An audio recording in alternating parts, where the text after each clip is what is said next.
Evening all. We're back again. The two Marks, aka the Saint and Greavesy. We've been tagged. Yeah. Can you believe it? Can you believe it? Guess who's who? We love it, don't we? Yeah, it's we gonna do. stick. It's gonna stick, this one, isn't it? It is going to stick, mate. It's gonna stick, mate. Definitely is going The to. Saint and Greavesy of the YouTube community, Spurs community. Having it large again. Yeah. We're back on. We're back on again. We can't stay away. No. It seems I was going to like, say we was away for what, 3 months? yeah. And now we're back. We're bloody. We're twice a day. Listen, mate, I don't care, right? As far as I'm concerned, everyone needs to know what's going on at this club. And I said to everyone, as time goes on, you'll see us more often, and we'll come at it from different angles, as best as we can, without sort of blatantly repeating ourselves. Yeah. And we'll talk about stuff. We'll talk about good shit. We'll talk about bad shit, and we'll get you lot involved. Hopefully there'll be a few of you in tonight. A bit of a late night one. We don't normally go this late, to be fair, but it seemed like it was a nice little gap in the market to pop on for an hour or so. Might be a bit longer. Depends how many of you want to steam in. Mm-hmm. Do you know what I mean? So we're gonna see how it goes. We might stick the old link in the chat a bit later. We'll have a little chat first. I think as we get going, I think we'll both have plenty to say, to be fair. We'll talk about Newcastle tomorrow night. How big a game is it for you lot? How big a game is it? And I've got to say as well, like I'm looking at the screen now and it looks like I'm looking down there. Yeah, I'm looking at like me in the screen, but my camera's up there. Yeah. At the top of the thing. If I look at that, look, I'm up there. You know what I mean? So yeah. Sorry about that, people. And that way I can glance at the chat as well at the same time. But yeah, massive game, Mark, tomorrow night. And I think every game now that we're not winning, and West Ham are picking up points, and Forest are picking up points, and Leeds and whoever else is, getting dragged in and whatever else, it's making it all very complicated for me. But it still doesn't change the fact that Tottenham are dross at the moment. You know what I mean? And something's got to change. It can't be the players because the window's closed. The only option for me is that, as much as I champion Thomas Frank, I'll admit it again, I thought it would be different under him. For whatever reason, it just don't seem to work. Whether you want to blame that on injuries, whether you want to blame it on him, whatever else. But, I don't know. Third option out, mate. You did leave. There's 3 options. And sell the club, as well. Yeah. Well, that is true, isn't it? Yeah. So, I think tonight there's going to be a bit of a push from us tonight to try and for you to get the word out there as well. Look, we know there's lots of fractions in Tottenham Hotspur at the moment, all the way through. We know that. We chat about all the different aspects of it, what we're not happy about, what we're all right with, and so on and so forth, But somewhere along the line, something has to change. Yeah. And they've left themselves the manager to change. So constantly.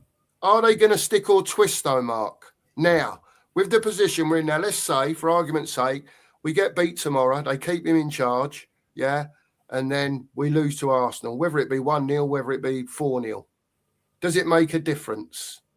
Does he still get retained for you? Is he a massive shield for as long as possible for ENIC? No. And I'm just trying to look at all the possibilities so that I can throw them at you and you can sort of try and talk me through it a little bit, mate. I don't know, from your point of view. we all know we've seen 25 years or 26 years, whatever it is now, of evidence. Yeah. It doesn't matter who the manager is. Ultimately, they will fail. Instead of sacking managers, it's about time they held themselves accountable and did something about them. Not just blame the manager every time and get rid of him. Like we have, God knows, Lord knows what manager it is now, mate, since they've been here. Lord knows. I mean, I know when Ange went, it was, it's X amount of managers. It was like, was it 20? It's somewhere up near bloody 25, I think, with interims and Ryan Mason a few times, and all the ones that's been there for like a few, a month or so, because you got to remember when Conte went, his bloody, who was it come in? Was it Santini? Santini and Mason, wasn't it? Took over when Conte was it Santini, was it, or was it? Oh, it was one of his coaching staff, wasn't it? And Mason. Oh, Christian Gross. No, he's a long time before. I was going to say that can't be years ago. It's Miles. I don't know. When you said that was the first name that came into my head. When Conte got the bullet, it was one of his coaches that was still left. He took over with Ryan Mason. But anyway, that's by the by, mate. Yeah. But, go on. Yeah, come to me in a minute. Yeah, go on. To be honest, they got to take Stellini, they're saying. Yeah, go on. Yeah. To be honest, they got to take themselves into it. They got to hold themselves accountable for. It's a sign of madness. You do the same thing over and over again and expect different results. Yeah. It's Look, we all know the main problem.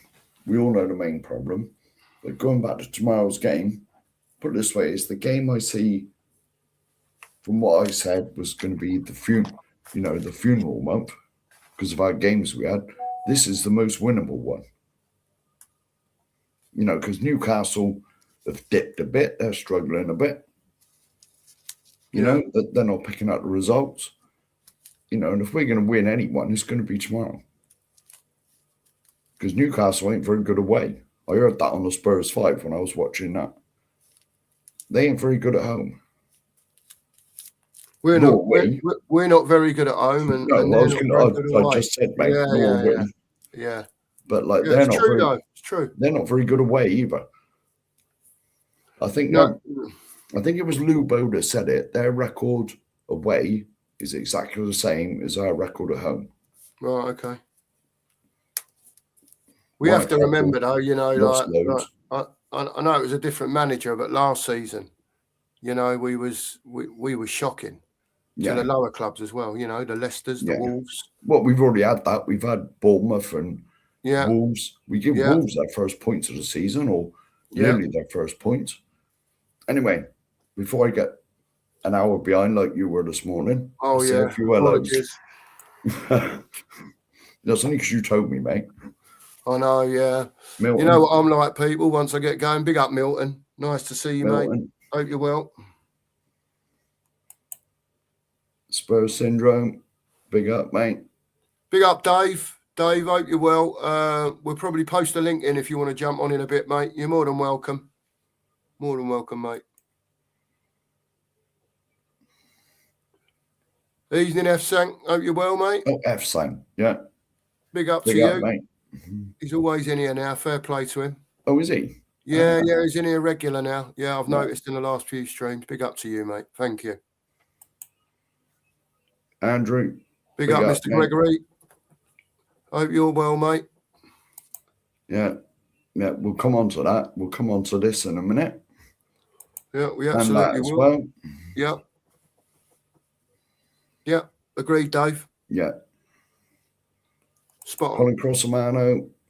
Big up, Colin. Nos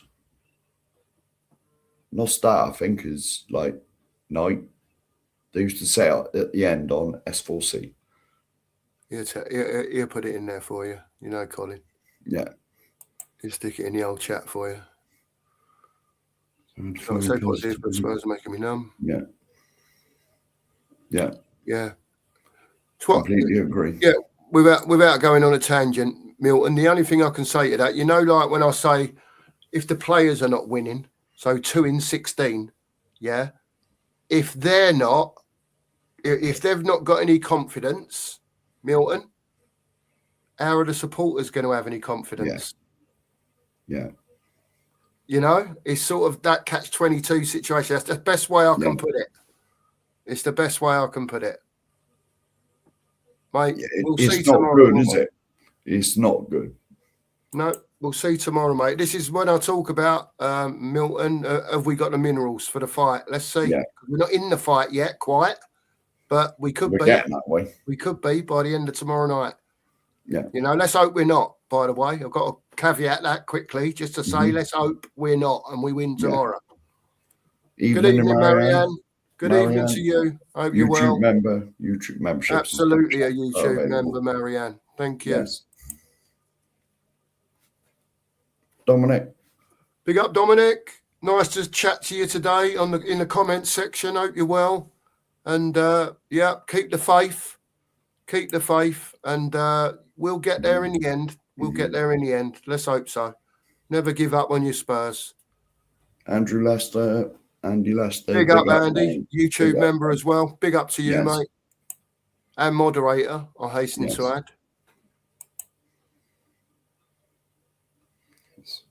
Yes. Yeah, that is when.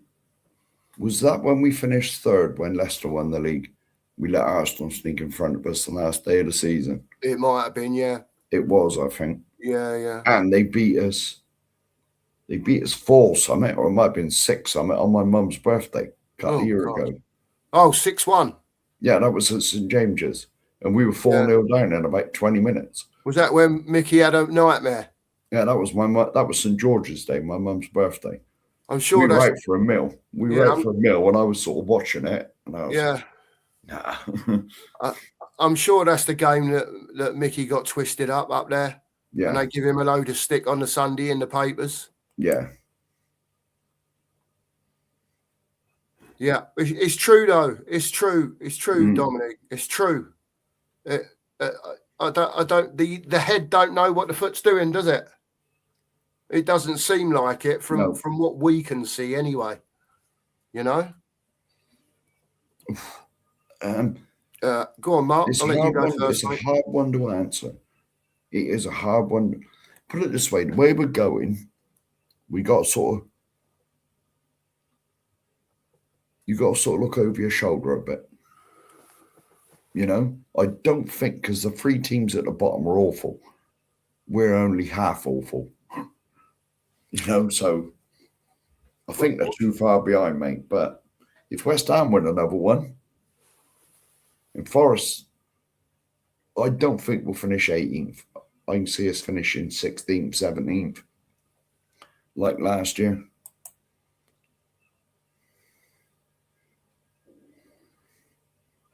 Good on you.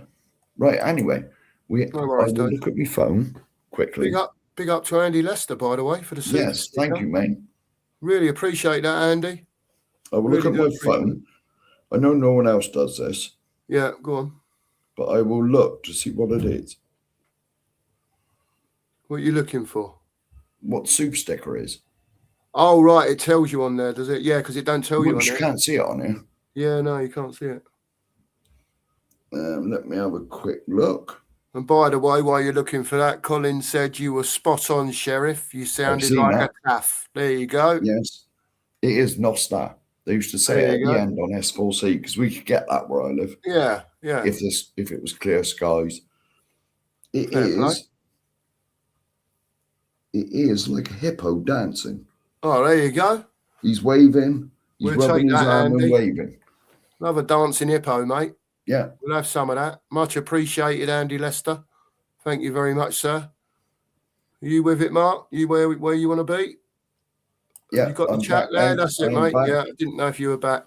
Is the M4 closed westbound at Bristol at night now? I didn't even realise it was, mate. Oh, interesting. Obviously I don't That's up. Yeah, I was going to say the M4's at Bristol way, and he's put it in there. Yeah. I didn't realise it was, mate. Westbound. That's over the bridge then into Wales. I didn't realise it was. Yeah. No, I don't know, mate. Honestly, Up that way. To be fair, it might be then. I don't know. The M6 is bad enough up here. Cool. Yeah, well, that M4, you try and get when Wales are playing rugby, mate. Oh yeah, well, it's a nightmare. I took someone to Cardiff Airport when I was a cabbie. Yeah. And it took me about. Must have took me about. Now, bearing in mind, it's not very far, but relatively speaking, it took me about 4 hours to get there and about 6 to get home. Oh, say no more then, mate. Yeah. The nightmare. Yeah. Big up to you, Milton. Evening to you, big mate. Up, mate. Yeah. Yeah, well, yeah, that's obviously about my thing about the board and managers, and that's the only thing. Jimmy, big up. Big up, Jim. Big up, mate. Now, here we go. I'm funny. Yeah, that's right. That's the game at Newcastle. That was Mum's birthday. Yeah. That was Mum's birthday. Yeah. There you go, mate. It's like, you don't know, dear. We'll see. We'll see tomorrow night. Yeah, well, yes, I can see this. There's no falling. Yeah, absolutely. I'm going to be pushing this message tonight. You know, I'll explain again, you know, where I stand with it. We'll get onto it. But thanks, Dominic. Yeah, you didn't bore me, by the way. You know, it's what we're there for. Yeah. We're there to talk football, and that is, you know, it's not a problem. Yeah, I was going to say, Andy, you know, I haven't got it to hand, but you look at the form table and Spurs' form is shocking. West Ham are doing a little bit here and there, winning one, you know, here and there. They've bought in the transfer window some attacking players. How good they are will remain to be seen. You know, Leeds and Forest, I think we've got to play them at some stage as well. You know, so there could be some 6-pointers going on, to be fair. Yeah. You know, I think it's gonna be tough. Honestly, it's gonna be tough. Let's see where we are by the end of February. I think let's see where we are with the Arsenal game and you know, see what's happening there. And then go from there. I don't know. I don't know. I can't see him sacking him after Newcastle. No. And then if they get someone in, even if it's interim, right? Even if it was Hettinger, right? He's then got 12 days till Arsenal. So I don't know. If it goes wrong tomorrow, do you sack him? Do you get a manager in till the end of the season? Put it this way, mate. It's a quandary, isn't it? If we get gubbed tomorrow, if we lose tomorrow, yes, it'll be toxic. I'll just 7. The worst bit, because I've done Heathrow to Bristol Airport, and that's all along the M4. The worst bit is getting out of it. I'm just going to get a drink, Mark. No, you carry on, mate. The worst bit is getting out of it. And it depends how far it goes. Coming away from London, how long the nonsense is on for. I used to come along there a lot when they had that bloody 50 mile an hour thing for about 20 mile. Drove me insane. Yeah, but anyway, going back to tomorrow, if we get beat, it's going to be toxic in there. Because it always is when we lose. But if 12 days after that, if we lose heavily to Arsenal, that is when it's going to get real bad now. It'll get terrible now. If we get like 4-0 against that lot at home, it's going to go mad. It will go mad. I was just saying, mate. Mm-hmm. Sorry, I'm just getting that's right, on mate. the chair here. Sorry. If we lose tomorrow, yeah. Yes, it will be toxic. in there. It always is. You witnessed it when you went. Yeah, I did, yeah. But 12 days after that, can you imagine getting gubbed 4-0 by that lot down the road at our own ground? It'll be unbearable in there. If we get beat, I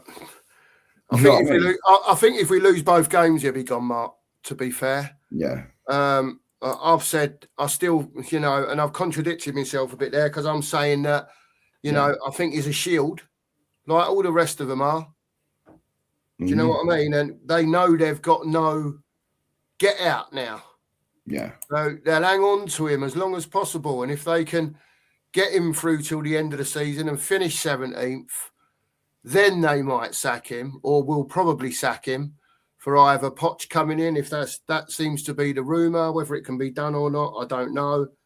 Or for any other manager that may become available, it may give Spurs more options in the summer to get that manager in. I don't know, but I just think for a multi-billion pound like Tavistock and Enoch, who are part of Tavistock Group, it's just a massive risk. The risk of going down, and again, I can't understand. Someone will have to try and explain to me. It might just me being thick, right? But I don't get, if you're a business, whether your football is relevant or not, whatever you might think of the football, as in I'm talking on the Enoch Tavistock side, not the fans. Why would why would a company that makes money be prepared to lose so much? Yeah, because can you imagine, right, what they built us to now, a club worth what, $4 billion? Yeah. $4 billion. $4 billion, yeah. Yeah, round figures, $4 billion. Get that cut in half by getting relegated. Basically, that's what it's going to do, if not a bit more, to be fair. Who knows? And then you've got all the money, which is insignificant, really. It's not. It's a large amount of money. But then you go, well, you've got no Europe. Yeah. Right? So we know by finishing 4th in the Champions League group stages this year that Spurs made somewhere between overall 50 to 75 million pound. That's without the last 16 tie that they're going to play, that they're going to get paid for. Right? So that money, whether they've got it or not, they know it's coming. Yeah. Right? And you know how it works, Mark. Big companies, oh, wow, we've got 50 million coming. Normally it'd be, right, we know we need players. Yeah, let's go and sort a couple out, or even one decent one out. But we don't work like that. And it's not that I get tired of saying it. I can say it 10 times a day because a lot of people you have to drum it into, Mark. Yeah, they're just not interested. Yeah. Now, I've left this comment up here for a while. No, I did not know this. Did you know that Vinno was commercial manager of the 2012 London Olympics, where he'd done huge sponsorship and broadcast deals for the games? He is 100% finance, but not a football man. Well, he realised he wasn't a football man. Yeah. But I did not know he was anything to do with the games. Oh, darling. Thank you. So he's on there to think about the money. That's basically what he's just said. Yeah. Big up, Philly. Big up, Phil. Hope you're well, mate. Hope you're well. Yeah. Yes. Yeah, Colin. Colin. I totally agree. And the bit I don't get, Colin, is that there's a lot of fans, right, that are voicing their discontent at the moment. Yeah, for me, they're hounding at Frank. Yeah, absolutely, David. I've lost me what I was saying. Can you remember what I was saying? It's gone. Something about Frank. Yeah. The fans, when I was at the game, were shouting Frank out, Frank out. Right? I think as a fan base, we have to look at the bigger picture that we're in. Okay, and I'm not going to go on and on and on. You know, I no doubt Philly, will sum later your on. comment up here, mate. Just Hey? read that. Just read that to Son there now. He summed your comment up. There you go. Sorry, and I didn't see that, Phil, in the chat. So we must be reading each other's mind, mate, because you know me, I look into the screen when I'm talking. But yeah, and I just feel like that, you know, he may well not be the answer, right? And Big it's up, Scott. proving, big up, Scotty. It's proving to be that way. You know, the results are telling you everything. For whatever reason, whether the players don't like him or don't like his methods, or I've got no idea. You know, Romero seems to be some sort of god in there at the moment. Mm-hmm. For me, he's like, it's almost like he's the manager. You know, I don't know if he's got some hoodoo over Frank or what, but Thomas Frank's not striking me as the sort of man that's, you know, I'm in charge. Yeah. You know, I'm just not getting that vibe from him at all. And I said a few weeks ago, I thought he looked tired. I thought he looked dishevelled. He's aged about 20 years, hasn't he? Mate, honestly, I don't know. With the pressure of the job, right? Because, you know, he's obviously a coach and he does whatever he does, and, you know, as a football manager. But he must realise that a lot of, not necessarily YouTube, but I'm sure there's other you know, X, whatever it's called, and, you know, whether he looks at TikTok on it, who knows? Who knows? But he's got kids, so I'm sure he's aware of what it is. And I'm sure, you know, that they see, whether it's inadvertently or not, that some fans or a lot of fans are not happy. Disgruntled. Now, again, I will say, Mark, just before you come in, you know, Thomas Frank might well not be doing a very good job, and his staff, you know, and there's accountability all the way from the top to the bottom. Of course. And I'll keep saying that, right? But as fans, and let me say to you, as fans of Tottenham Hotspur, you know, and I go back to, again, we could all be, let's just say everyone in here, right? And I don't know, is ENIC out. Let's just say, right? We're all ENIC out. But for argument's sake, I would say, just as a hypothetical, well, Andy Lester's ENIC out, but he likes Johan Lang, so he wants to keep him. But all the rest of them, as far as he's concerned, are crap. Yeah. You know what I mean? So yeah. I'll keep Johan Lang because I think he's doing all right. Sorry to use that. It's just the first name that come in my head, Andy. Yeah. And I'll have the rest out. And then for argument's sake, you might be, I don't know. Well, everyone's done, you know, a crap job, except I think Vinay has done really well. Just for argument's sake, Mark. I know. Yeah. You know? Yeah. And then I come along and I say, well, I don't know what you lot are on. As far as I'm concerned, it says underneath my name when the comments are not up on the board, yeah? Get the board out. Get them out. And then if you get them out, a new board will start again. Mm-hmm. Now, I left this up here, but guys, what type of contingency plan will they have if they don't sack Frank? I don't trust them, do you? Certainly not. It will be another.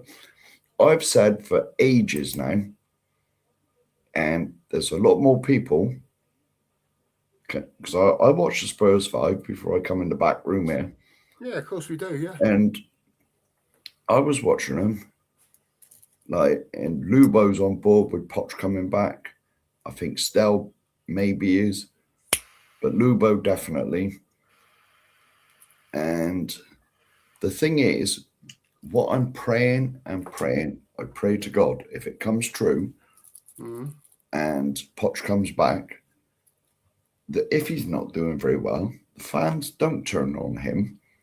They point their fingers at the director's box when we're at home, over in the West Stand, and they get the heat for it because they're the ones that deserve it, no matter the manager. Because every manager we've had has been let down in one way or another. Stephen, big up, mate. Big up, Steve. Nice to see you in, mate. I hope there we go. Here's another one. I hope Pochettino comes back this summer, but I doubt he will if we're a championship side. Lisa Davis. Evening, Lise. Big up, Lise. Hello, Lise. Hope you're well. I hope you're good, Lise. Yeah. Hang on. Just let people read that comment. Yes. Phil, yeah, spot on. Took the words absolutely straight out of my mouth. Big up. What do Andrew. I keep on about? It's my famous sayings, isn't it? Yeah. The game-changing stadium and all that nonsense that we were promised. I think Levy said it. This will change the barometer. We'll sign the top players. We'll pay them the top wages. Yada, yada, yada. And if anything, since the bloody thing's been built, we've gone backwards. Yeah. The wage bill's been lowered by all the kids we've signed. And it was built just to make Enoch a shed load of money. As in the club going from 1 billion to 4 billion. Yeah, they've made an absolute fortune on it. There's no doubt about that. And don't get me wrong, they've put the money back in the way of the stadium. They've put the money into the players. I can't say they haven't. We're one of the biggest spending clubs in the country. They just don't do it right, do they? They just don't do it right. We have not got the correct sporting directors that find these players. And they're just, but put it this way, when we signed Ndombele, you remember that? When Potts was here. Yeah. Right? 63 mil. It took me 30 seconds to find out his reputation of being lazy. Yeah. Couldn't be bothered. He's got problems like upstairs. I'm not, he's got psychological problems, and all this. What do we have to do? We had to buy him out his contract in the end and get rid of him. Yeah, that cost a fortune and all, didn't it? Yeah, there you go. Here's another one. Yeah. I think we've all worked out what's going on. Yes, and me, Stephen. I've got no comment on that, Steve. You know how I feel. If you've seen me rants, you'll know how I feel on that. Big up, Daniel. Nice to see you, mate. I hope you're well. Big up, mate. Poch is the man. I've been Daniel likes Poch as well. Fair play, mate. I've been banging that drum for a while now. Yeah. Here is the main man, Mr. Stokes as well. He's in the house. Next comment. Yes. Big up, John. I'll let you know as well. I'll tell you in front of Mark now. I'm going to make you a mod, mate. Top geezer, John. He's an absolute top geezer, to be fair. You know when you see regular people in the chat and that. Do you know what I mean? And he says it as it is, and I like that about people, whether you agree with what he says or not. And he's just I find a down to earth geezer. You can tell he's been a Tottenham Hotspur supporter all his life, and he wants better for the club. So he goes up in my estimation for that. And John, I think Mark's sorting you out now because he's froze on me. So he's. I'm in the YouTube bit. Yeah, I can hear him clicking away. So big up to you, John. Thanks very much for your support, mate. We appreciate that. There's plenty of others in here, by the way, that at some stage will probably get mod status. You just can't do everyone at the same time, can you? Well, I suppose you can. I was on that screen just then, mate. Don't worry. It's all right. We're all right. That'll be a prize once a week or something, that. Become a mod at the 2 marks. Funniest comment or something like that. Yeah. Yeah, please, Colin. Please do. We'll be doing a watch along for it, Colin. Oh, yes. Yeah, but we got the tellies low. But I did hear at Old Trafford, the Pochettino song was loud and proud in there. Apparently so. Yeah, I had me telly on loud enough to hear it, just so it's not loud enough to come into this screen. You know the song, Daniel. You know the song. Oh, Daniel, don't give him too much encouragement, mate. You know what I mean? He's a nightmare, Daniel. Daniel, this might have been the first Honestly. time you've ever seen me on here, but Mark will tell you how much I've been banging that drum.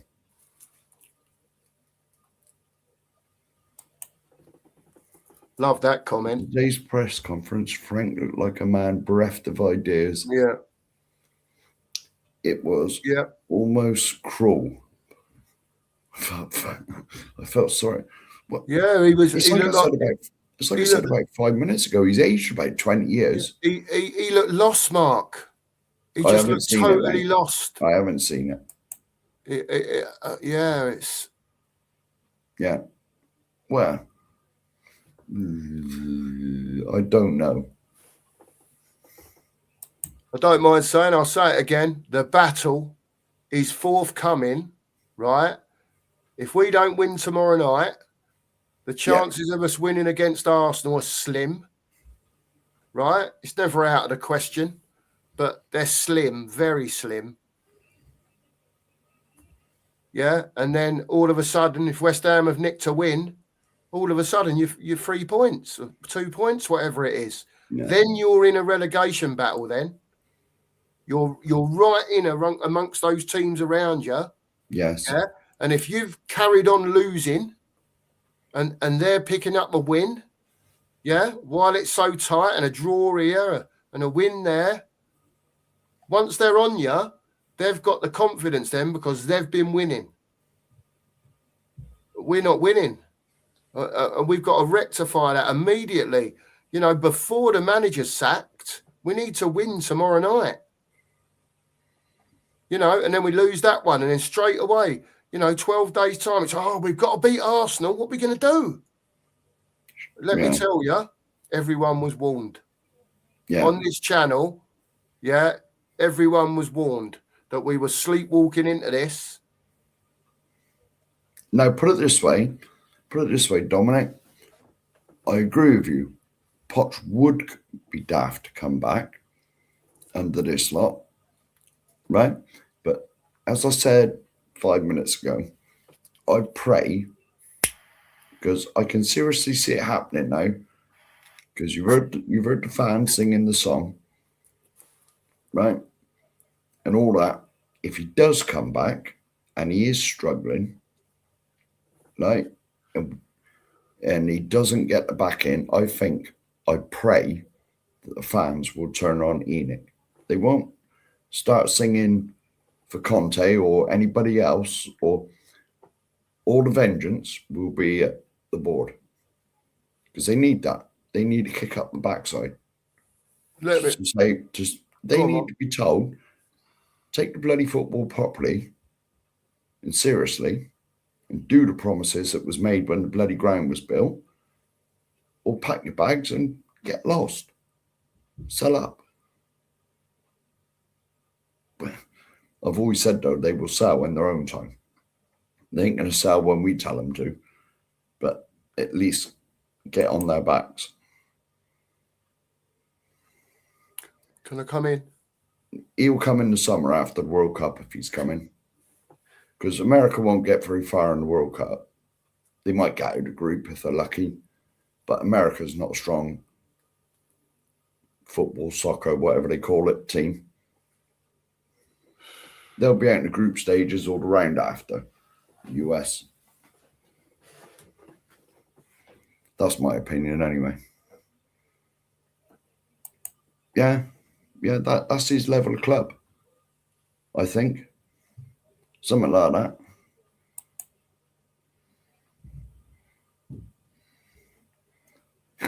Well, I said 10 years. All right, 20.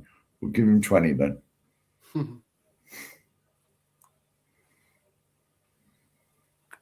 Oh, God. Sorry, people. Only person doing it? Well, I don't know. Is she? Well, Dorset Tea Lady comes. Oh, no, it's in Ben's chat.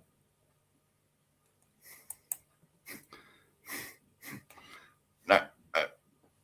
I'll just leave that there for a second. Where are you? Right. I never said that. No, I don't. I was just giving an example. names out of my head, Scott. That's not true. Mark, can I come in on a Pochettino argument? Yes. Please? As you know, Mark, without winning, Pochettino was fantastic for Spurs. He made water out of wine, mate. Look, no, he made wine out of water. I agree with you. I agree with you, right? But we challenged in the league for 2 or 3 years, right? And we got to a Champions League final. By hook or by crook, we got there, right? And he'll probably be the first to admit he made mistakes with Kane, with Moura, yeah, other bits and pieces. He's only human at the end of the day, right? So my way of thinking of it is that he's been here once. He was here, for best part of 5 years, I suppose it was, wasn't it, Mark? 4.5 years, whatever it was. I can't remember now. He was 5 longer than years. that. I can't remember anyway. Regardless of that, he was here a while. We built his team. They got to where they got to. Whether you want to say, well, City was having an off year that year and Liverpool weren't doing this and that. Big up, Panda. And you can say all that. And we was there, and one of those years we probably should have won that league. Right? We can go to the transfer thing and all that business, right? At the end of the day, yeah, and we can go there again because every time it leads back up to there. Right? It doesn't matter what the conversation is. Pretty much it leads to there if you're talking about on the pitch. Right? So I just find it very difficult, Mark. I think it's difficult for the manager, and I think the manager's got to go because unfortunately now it's been shown again by them upstairs, and we'll keep going back there again, right, that they're failing to back a manager. Right? Yeah. A lot of people said Ange was the wrong manager, but he had the best part of 400 million quid. Now, whether they were his signings that come in or not, we can debate that. If it was a case of, and that we're buying a load of kids, don't you? But who knows? Surely a manager has to have some input, Mark, into the players that are coming in. Big up Roy as well, by the way. Big up, Roy. Big up to you. Yeah, I thought it was pretty good, Roy. We've had 300 views on it now, to be fair. Mark reposted the whole thing. Yeah. And it seems that that's turned out to be not quite as popular as the first one, but it got more likes. So, or should I say, I clipped it up properly this time? Yeah, it is what it is. Let's tell the truth here. Evening, Lise. Oh, you're well, love. I'm glad you're well. Yeah. Oh, Panda, I agree. Yeah, I'm not saying, at the end of the day, the fans pay for everything. It don't matter whether it's through ticket sales, merchandise, beer, hot dogs. I was having who was I talking to today? It might have been in the comment section. Who was it that put in there? Someone put in, Cookie, do you remember the days like back in the day where the peanut man would walk round with the roasted peanuts? And the peanuts, some of them were just like monkey nuts in a shell, but they had a peanut bloke when I was a kid, I remember, and it was hot peanuts in a bag, like warm peanuts. I remember that, mate. He used to walk around going, peanuts, get your roasted peanuts. Walking round, and it was just like a blast from the past for someone to mention that. Do you know what I mean? It was really, it was cool. It was cool. Yeah, just you had vendors walking around just selling stuff just like that back in the day. It was I remember stood outside the old White Lane, mate, selling bloody programs out of Barrow. Yeah. Just stood there, wasn't he? Yeah. And then gradually they were dotted round the ground, weren't they? Oh, here he is. Here he is. It took me a while to get down there. Big up, Mr. Kaufman. You can flame Sheriff anytime you want, Ben. And Ben, it's gone 10 o'clock now. So we're part. I don't know what time the watershed is, but I'd say 10 o'clock's a pretty safe watershed. You know, like the fantastic Queen Ellie. There you go. Of course, Phil. I thought she was a mod, actually. I'm seeing, is she in here? I don't know. She might well be. I don't know how far we are down the chat. I'm way up here somewhere. I don't know where I am. 21. I'm 10 minutes behind, mate. Oh, that's brilliant. That's all right. You'll catch that up by midnight. We'll be all right. Could be a long one tonight. We've got lots to talk about, you know. We haven't even started yet. Yeah. And you know the good thing, I've got to tell you all, you might need to go to bed, some of you lot, right? But we'll keep you entertained. And I'll let you know the Sheriff's got no work tomorrow. So he's got none of this excuse at 11 o'clock. Oh, I'm tired, mate. I want to go to bed. I've got to get up at 5 o'clock. I'll get that when it's, you know, when he's got to go to work. I do get it. I have been up since 4:30 this morning. Oh, well, I beat you. I've been up since 3. So stick that in your pipe and smoke it. Well, all right. Have some of that. That shut the Saint up big style, didn't it? Go on, Greasy. Give it to him. They asked Frank what he thought. The fans. Oh, did they? I'm going to have to watch this presser. No wonder he had a face like thunder. I was trying to watch 3 things at a time, to be fair. So, Big up, Steve. What can he say? Big up, Steve. Big up, Stevie. Hope you're well, mate. Hope you're well. Yeah, it's just where I am with it, Marianne. Sorry, I didn't finish off with it. I am, and I've explained to Mark. Mark knows how I feel about it. And I just feel like I don't want his reputation, as big or as small as you want to call it at Spurs, to be tarnished. You know, fans have got a short memory, football fans. Got a very short memory, can be very unforgiving. I understand that as well. You know what I mean? A lot of us have been there. So I understand that as well, John. It is what it is. I do understand that, John.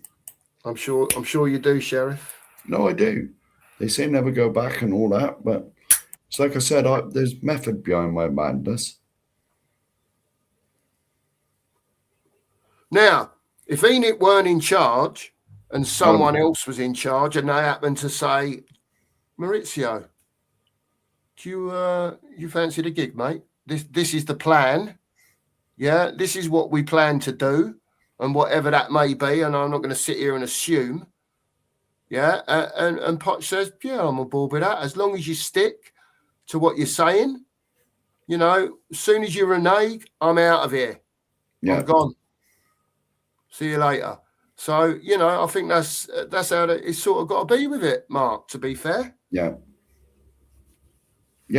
definitely, mate. Keep hitting that like button every way, people, and that sub button for us if you haven't. I know you probably have, most of you, but every sub's a winner, as they say. And I believe before we started tonight, so tell all your friends, we were 5 short of 750. We were, mate. I will. So, 5 subs. I'm sure one of you will want to be the 750th. Oh, so, mate, it's gone down one.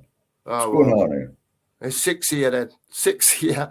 It does it regularly, you know. I don't know if there's a joker about or something, but, you know, you'll get a sub and you'll go in after your show and you know, check how you've done and whatever else. And you look at it and you go, we're 1 down. It's mad. What I've said all along, Mr. Kaufman. What I've said all along. Agreed, Ben. Agreed. And they'll never learn, Ben, will they? If they ain't learned, you know, the lessons of all that and last year, you know, surely 2 seasons in a row, whether it's with 2 different managers or not, something's wrong.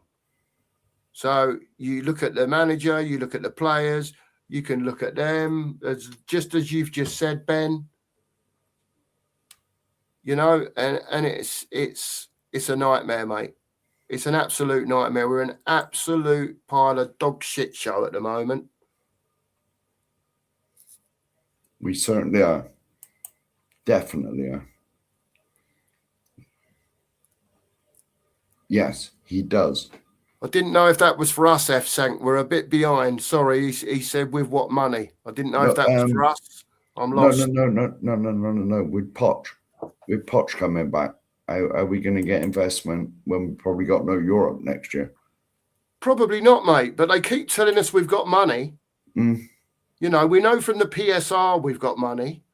They've come out and told us, F. Sank, they've got money. Don't forget earlier on this season, you know, they stood there. We've got 150 million.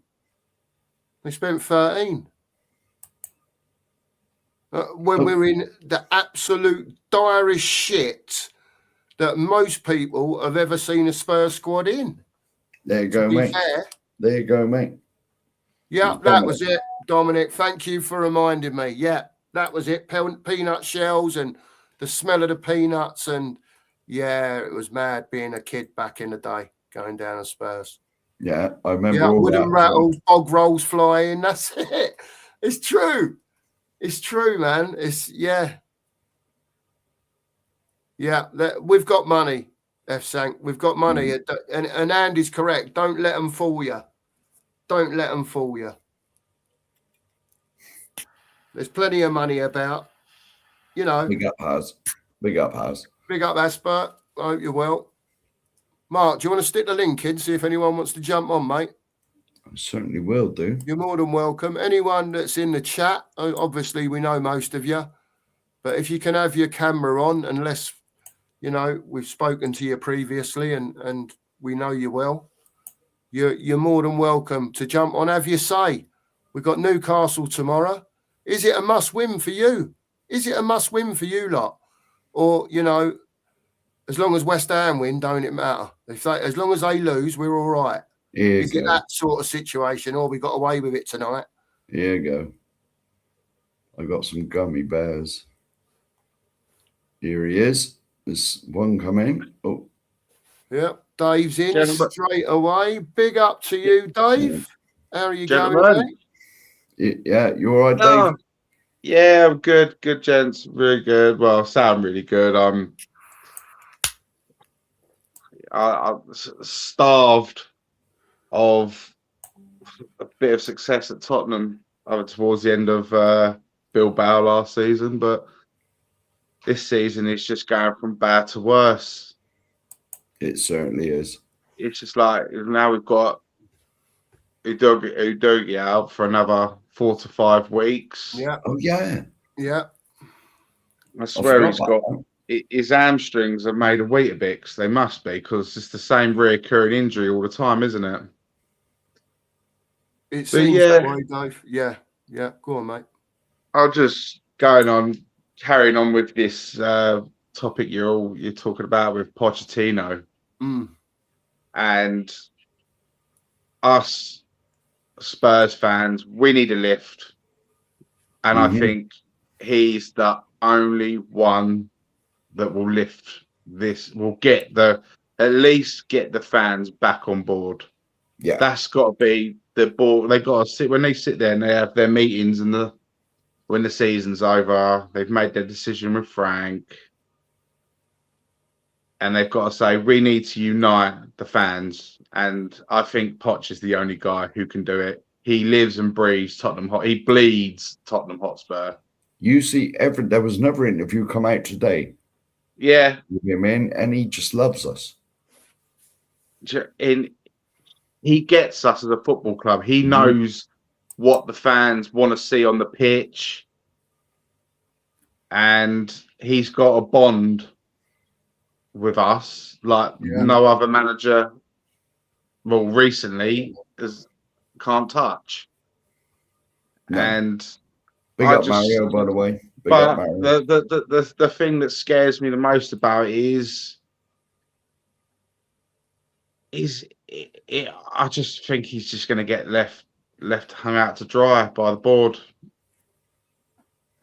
Yeah. I think he will. They won't back him like they didn't when we started getting successful with him. We were close to winning the Premier League title. We were close to winning the Champions League. And he wasn't backed. Yeah, the whole stadium thing was going at the time. They were saying there's no money to spend. He was saying he's happy with his squad. He was totally stood up. Yeah, of course he was. Of course he was. But it's just hard. And I'll be watching the game tomorrow from home. And I just think we've all just got to prepare ourselves for disappointment because we've got an absolute piss poor track record against Newcastle, home and away. We're not very successful against them. They've got players out, but nothing compared to what we've got. Poor little Sousa is going to get thrown in a shark's tank tomorrow because he's going to have to start because we've got Spence back, but it's going to have to be Sousa left wing back, and it's going to have to be Spence right back. It has to be because we can't play Archie Gray there because Harvey Barnes will have an absolute field day with him. He will, and that's just Harvey Barnes. And imagine if Anthony Gordon was fit. Oh, it'd be hard to watch, wouldn't it? Be absolutely hard to watch. Luckily, they've got Joe Linton out tomorrow, Dave. Oh yeah, I can't stand that fucker. But I can't stand him, but I love him at Spurs. Yeah, he's one of them, isn't he? He's an arsehole of a player. Hate playing against him, but you'd love to have him in your team because he strikes fear into other players, doesn't he? Because of his size, his physical. He's physical. He throws in a good hard tackle. They don't like it, do they? No one likes it. No, it's but true. Yeah, mate. Is this true? Is this true, Dave?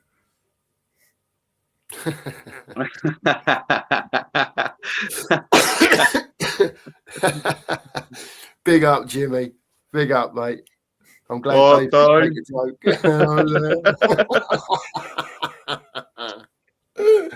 Oh, big up, Jim. Big up. Well, at least we can have a laugh on here as well, can't we? You know what I mean? It's got to be done, innit? It's got to be done.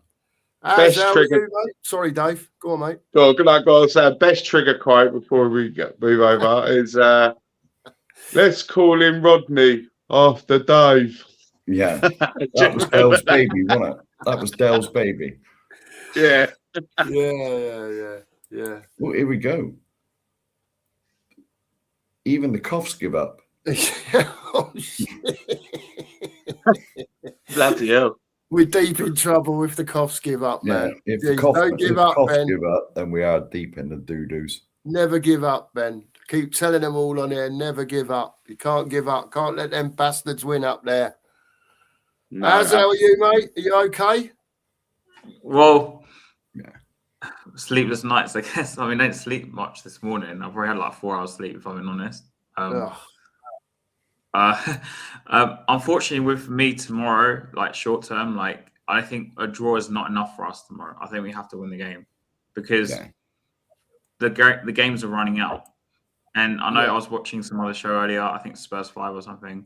They were talking about saying we need around like 4 wins. Let's say, like looking at our fixtures, and also West Ham fixtures and Palace fixtures and whoever else is around us.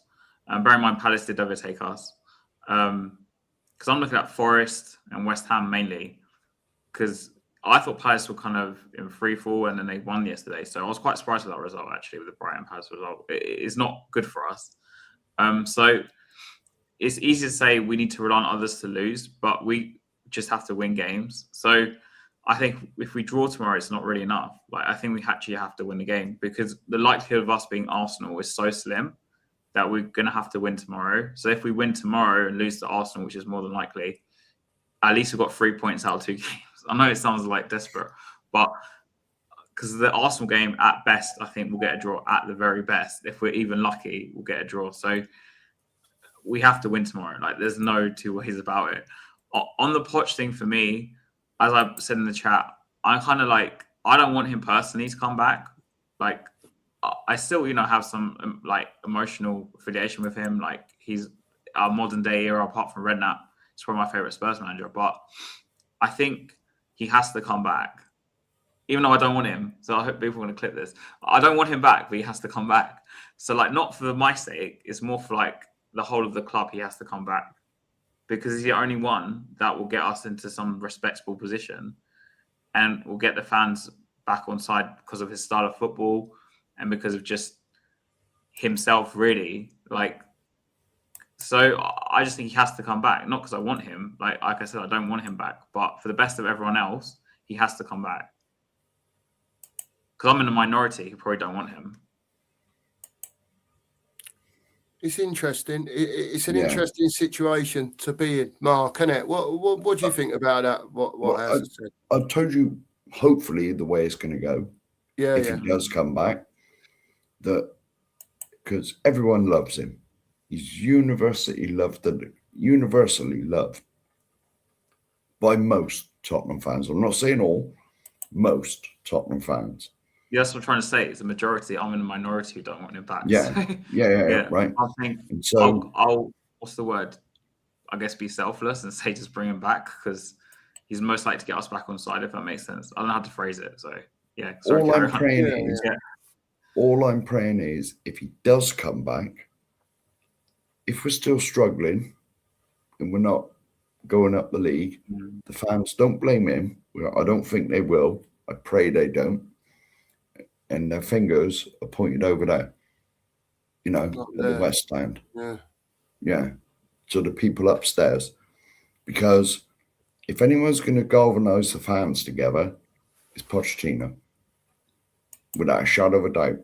Do you think, here's a question for you, Free. Do you think that, let's just say Spurs stay up this season, whatever, we finish 17th, 16th, whatever it is, right? We managed to scrape through, retain Premier League status, then Pochettino comes back. Do you Free truly believe that an ex-manager that built a team, like Mark said, out of, he had a bit of money, but next to nothing really, with Paul Mitchell at his side, talent scouting for him. That's someone else I want back. Yeah. Are we saying that we're prepared to go down that route, and you really believe that the fans, after, for argument's sake, 20 games of meh, do you know what I mean? And it don't really seem like, and it's improving, and let's just say that happens. You really think the fans will change their attention from Pochettino out to ENIC out? I'm praying it maybe does. Not in the first year, because I think they'll I think with most managers, maybe Frank is a bit of an exception. I don't know, because of the style of football, but we normally give the manager a year of grace, and I think Poch might get more years of grace, which I think as a consequence will probably give the owners a few more years of grace, because they brought him back. Because really, Pochettino's an emotional appointment. I hate to say it this way, it's an emotional appointment. That's how I see it. I'm not that he's a bad manager or anything, but like, they're clearly pointing because they know it will pull on the heartstrings of fans. And yes, there's a positive to that, because we're so divided anyway. I think he's the only manager that might bring us back together in that respect. And it will gain some goodwill from, like, whether we like it or not. Vin, I will get some goodwill from it. Hopefully he gets rid of Lange. I think Lange is probably going to go if Poch comes, if I'm being honest. So, like, the ENIC, Lewis will get some goodwill from it, unfortunately. Like, it's a consequence of it. So they'll just press the reset button. And then I think Poch will get the most patience out of all our fans because of the emotional nature of his appointment. Like, as in, because they have an emotional attachment sort of thing. Because I think if it was, like, say, I've seen names like De Zerbi, Glasner, even names of, like, I would consider the level of Pochettino, like, type managers. because there's going to be loads on the market next time. Because Marco Silva's going to be out of a job, I think. Glasgow's going to be out of a job. Tuchel is even going to be out of a job. I think there's no emotional connection between us and any of them, and they might. I could argue they're about the same level, some of them. But because it's Poch himself, like I just think they will afford him more time. Like our fan base will afford him a lot more time. So when the results are going bad, they'll be like, "Oh, remember when under like 3 years ago when he had this youngster or Delhi or like, oh, look what he did with him. Let's give it some time." I don't know. Like, because I've even seen people like Stell, and this is not me calling him out or anything, who are like normally quite, fixated on, they don't want an emotional kind of appointment. Say that he's the only person that's going to come in and just get some positivity, I guess, into the club. Like I said, I personally don't want him, but I think for the good of the club, we probably need to appoint him, at least for like 2-3 years. Yeah, fair dude. That's fair comment, mate. Fair comment. Dave, just before I come to you, I need to ask Mark something. I come to you exactly on that point, Mark. I don't know if you can do it, if you get a chance. Could you put a poll up? I think I can do that. If you can you just put a poll up to say Pochettino in, yes or no, whatever. Yeah. Anything like that. I just want to see what everyone thinks. I know, people could put 1s and 2s in the chat, but we may have other people that are coming in later on. They'll see the poll and we'll have a look at it at the end of the night. And just to see, it'll be interesting to see, if fans do want him back or, they're willing to either have an interim or want another manager installed now for that new manager bounce. Dave, what do you think? About how the fans would give Maurizio more time. Where are you with that? I think they will, because for what he done on his first stint, I think he's earned that. I think he was absolutely wrongfully sacked, because that summer where we didn't back him, bringing the players that were needed, what should have been the summer where, hang on a minute, we've just lost in a Champions League final. We wasn't expected to get there. Now we need to kick on. We've got a nice brand new shiny toy of a stadium. Right, let's start making memories, good memories, in our new home. Yeah, we've got the manager, but they didn't do it, and I can't think of one fan that I know personally that was happy about him being sacked. Everyone was furious. Everyone was furious with it, and the same was with. It was actually worse than when Martin Yole got sacked, because everyone was shocked when he went as well, wasn't it? Yeah. It was another one who was shocked, but no, I think Poch will get time. We'll get time, but the problem he's going to have is the squad he's got to work with now ain't fit enough to tie the shoelaces of the one he previously had. He's got no Kane, he's got no Son, he's got no Prime Ericsson, he's got no young, hungry Dele Alli. He hasn't got Toby Alderweireld or Jan Vertonghen, Danny Rose, Carl Walker. He's got a mixed bunch of players that at the moment they're very disorientated, our squad. Yeah. I don't think they know. I don't think they're on board with Frank. To me, but I think Frank. Do you know what? I'm a bit of a gentle giant, and I do feel sorry for people when the chips are down. And I've gotten to the stage now where I actually feel really sorry for Frank, because he's a decent guy. You can see he's a decent guy. It hasn't worked out for him, and he's starting to look more and more like bloody Mick Jagger by the day, isn't he? He's aged. Yeah. He's aged rapidly in 6 months. And when you get, like, I watched his press conference earlier, like, he hasn't got a clue when Dejan Kulusevski's coming back. That's embarrassing as it is. When, you know, like, yeah, one of your star players, is he going to be making an appearance this season? He's like, he don't know. Then they start asking, or a question which I think was out of order to ask, what do you think about the fans singing Pochettino? And I was like, wow. Talk about kick a man while he's down. It's harsh, and it's actually gotten to the point where I feel sorry for him. And I think for his sake and for his mental health, I think he's got to go. I think the us board have just got to do the honourable thing and let him go. He's got our two biggest stars, which are Romero, Mickey. They're not playing for him. I think personally they're playing for moves for a bigger club. On this whole relegation thing, and I think, yeah, we are right in it. 6 points is nothing. With the amount of games that left, 13 games left to go, isn't it? 13 games left to go. You're 6 points above the relegation zone. You are in a relegation battle. If it's 2 or 3 games left, you think, you look at your fixtures. Do you know what I mean? If you've got a couple of teams that are all around you in the same position, you fancy your chances. But there's 13 games to go. And I hate to say this, but I can't see where our next win's coming from. I cannot see it. We've got Newcastle tomorrow. We won't win that. Then we've got Arsenal. I think we'll get steamrolled by them because, yeah, they had that little hiccup against United and they drew before that. They dropped 4 points. But in the last 2 games, they've scored 8 goals.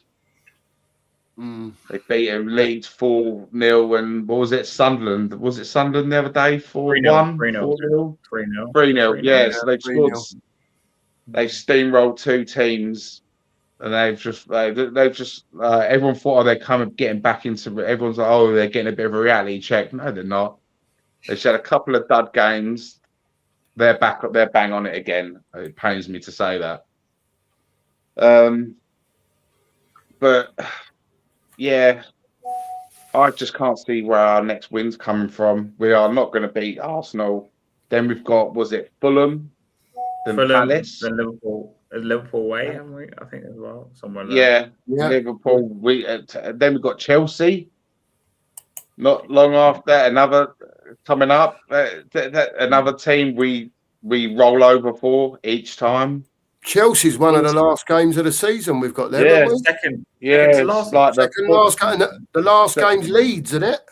Yeah. See what I mean? That could literally be like a relegation. It could be. It could happen, you know. Yeah, don't put it past West Ham, as shit as they are, right?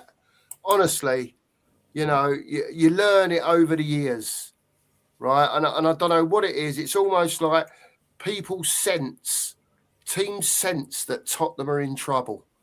Teams sense that it's Tottenham, soft-shelled Tottenham. Do you know what I mean? I don't think it's just that. Like, for me, Mark, it's like, because obviously our fans spent a long time this season trying to argue that we should be beating a lot of these teams, right, on paper. Yep. You know, for some reason now, Xavi, Odobert, and all these players are suddenly better than like Somerville and Bowen or whoever, just as an example. But the difference between, for example, Bowen and like Odobert is Bowen's a senior professional player. I've probably got way more leadership and character than any of our players, right? And I'm not saying Bowen's the best player in the league or anything. Like, he's a pretty decent player, but the mentality of a lot of the West Ham players, and they're more senior players as well. Like, they've got more senior people in their squad, which makes a big difference. Because the problem with us is the way we recruited, as we've left an overload of youngsters, especially in the middle, like Bergvall, Gray, Sarr, who are just in the middle of the park is literally like the most important place of the pitch, right? Paulinho, to be fair to him, has kind of like taken a mantle in that respect in there, but you can't just have him. And Gallagher, yeah, you could argue he's got something, but when I look around our squad, we've just got too many young players in positions that are like really important for us. And it's like these senior players aren't as senior, really. And they're not like leaders. Like Romero's our captain. He's a bloody idiot. I mean, he got sent off against United for like a stupid tackle. He got the most red cards in like the last 6, like since he's been here, and he's our captain of the club. And then Van der Ven wants out, so there's like your spine of your team. You've got 2 players in the spine that want out. Then you got the other middle players who are just either youngsters or just not good enough, or not even leaders, apart from maybe Paulinho, who's a lone player, by the way. And then you got the strike force, which is Marnie, who doesn't even want to be here, and Solanke, who were like trying to inject Pro to stay fit because he's the only one that might be able to score a goal. And Xavi, it's kind of been thrown into a situation where I personally, for me, it's not his best way to develop him because he's come from the Bundesliga, which is a lot less weak in terms of like time on the ball, and to throw him in this situation. And to be fair to me, he's our best player of the past 2 games, but you can't rely on him to be your creator just because he doesn't got Premier League experience. Like at least, like the other teams around us have got some Premier League experience or English experience in those positions. So where you have no goal scorers, the wide players are kids because you got Tell and Nodebert, and then the midfield is just flimsy, and then the centre halves don't even want to be here. Like that's the spine of your team. Do you know who we really, really miss and what the first team is dying for now? It's James Maddison. Yeah. Someone who dictates the play, our style of play, dictates the movement, the motion. He's our needle mover.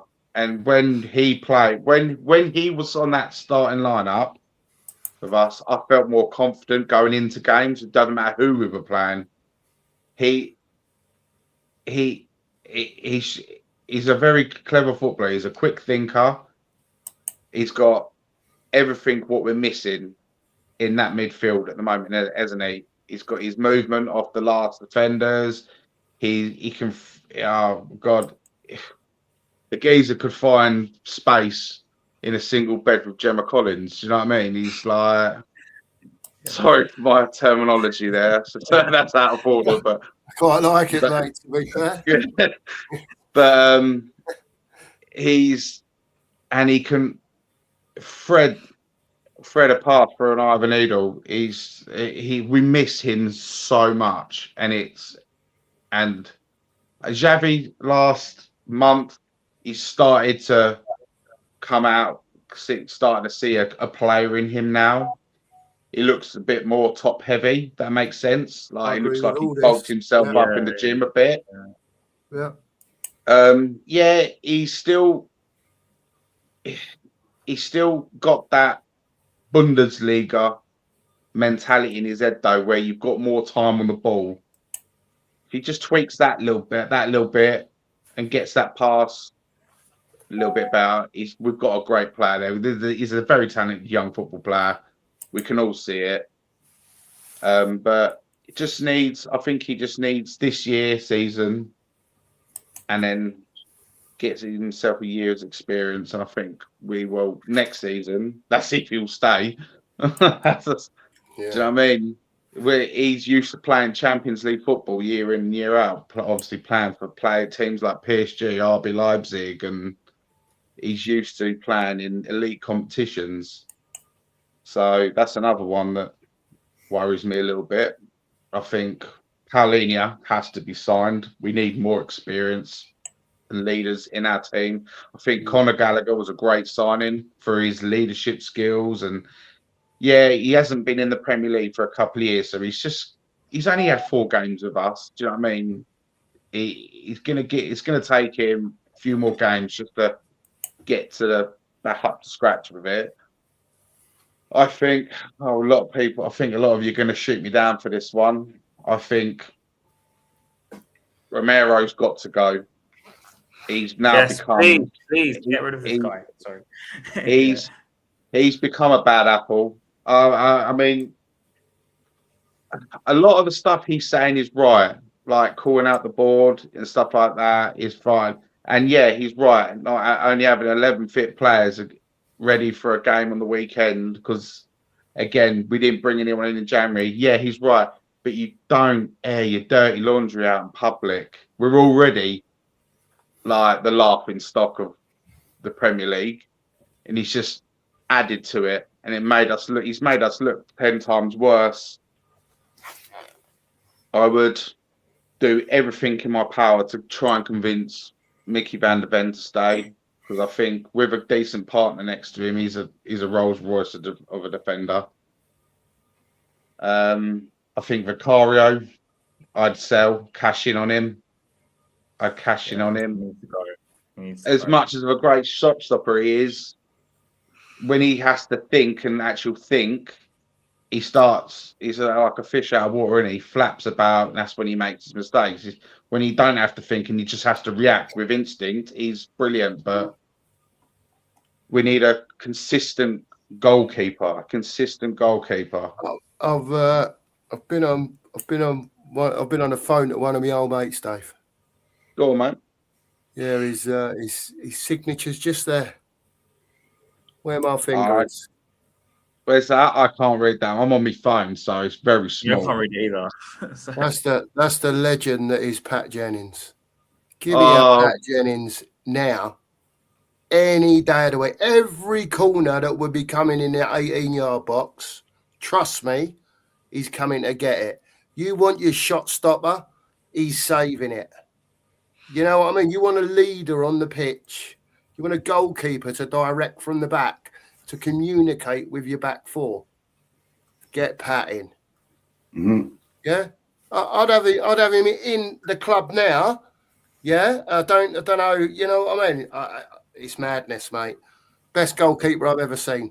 You know, and when we're comparing goalkeepers like Vic to goalkeepers like that back in the day, you know, and again, football was different. Yeah, I know, but to have a commanding goalkeeper like that, right?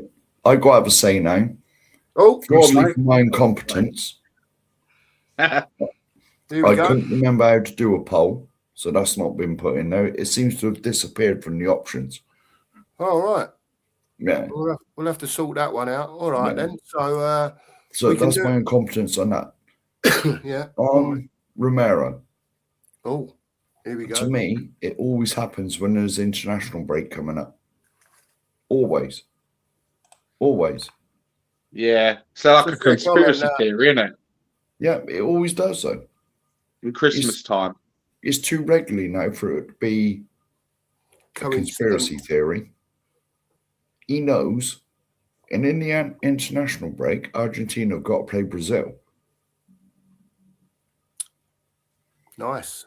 They have got Brazil. Convenient. That's quite convenient. Yeah. That's why he was leaving a bit in on the Brazilian players that Man United had. Right now, but that was it. I had to apologise for my incompetence. Fair play. As usual. It's all right.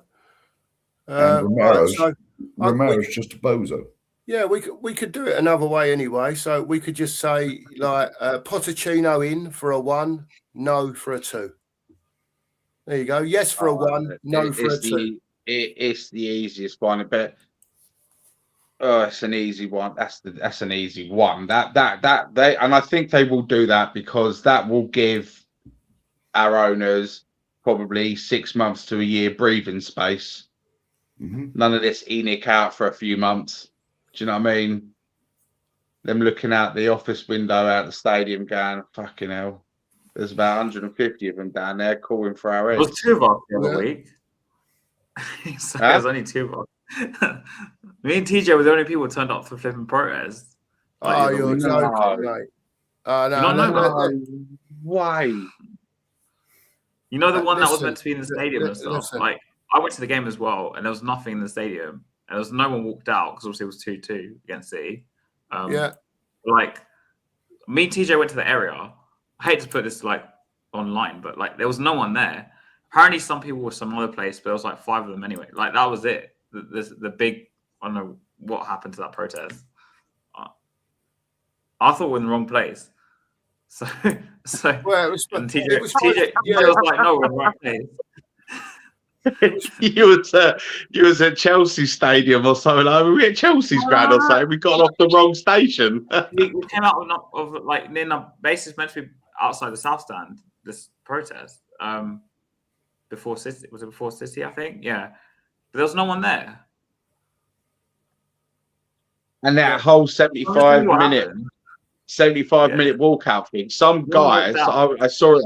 I saw it on X. Some guy recorded him walking out the stadium in the 75th minute, and it was only about 3 people walking around, and there were just people passing by the stadium. It's like, fuck's sake. Yeah, you know though, right? In So all I have to say that fairness, because you're talking about anyway. Yeah. Listen.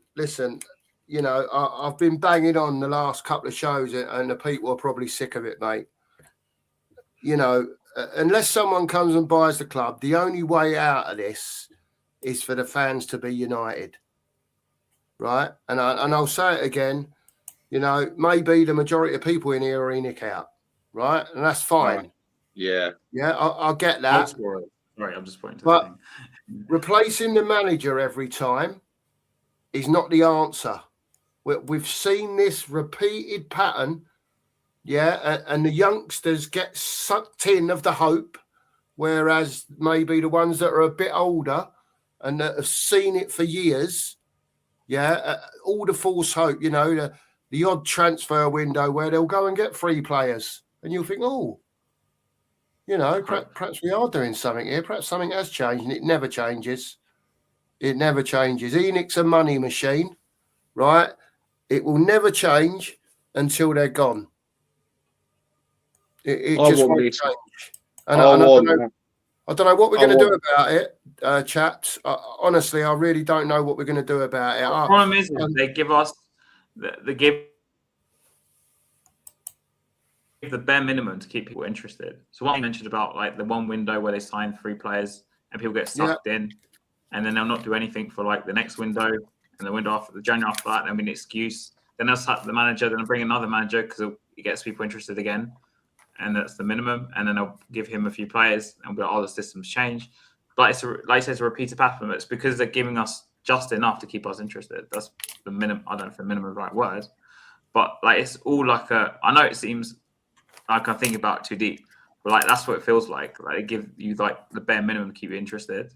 But like bring back Poch to me is like the bare minimum to keep people interested because they know that most of the fan base is against Frank. So, and by the way, Dave, you mentioned Vicario. He's the one I forgot to mention about the spine of the team. Absolute clown.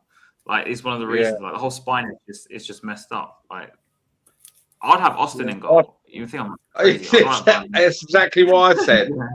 And the Spurs, I said I'd rather Brendan Austin in goal. I would. Yeah. Go on, mate. Because he is just got that error, that bozo moment in his game. He almost like he passed the ball straight to United player the other day. Luckily, it was ruled off offside. Yeah. I literally, my vape was this close to going through my TV screen. Do you know what I mean? I was like, for fuck's sake, him again. But the Romero red card thing, he knew exactly what he was doing. He don't like Casemiro. He fucking hates him. Yeah. I'm going to win the ball, but I'm also going to stick one on you at the same time. And he's done it point blank range, right in front of the ref. And in today, 20, 30 years ago, that was a quality tackle. But in today's football, you can't do that. You've literally got to pull out.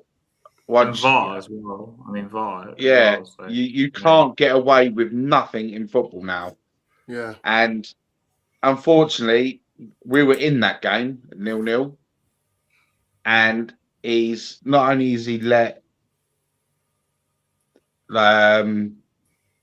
team down, he's let his manager down, who's already in the hot seat. But most importantly, he's let us fans down. We're all up for that game. Strip him of the captaincy. I'd do one further, mate. I'd sell him. Get him that dream move for Atletico Madrid that he wants. He's a Simeone player all over, isn't he? Let's be honest. Simeone will worship him as a god. So, but I've been watching a lot of Luka Vuskovic. Yeah. And I'm going to say this, Lothar Matthäus, one of football's all-time greatest football players. I think we can all agree on that one.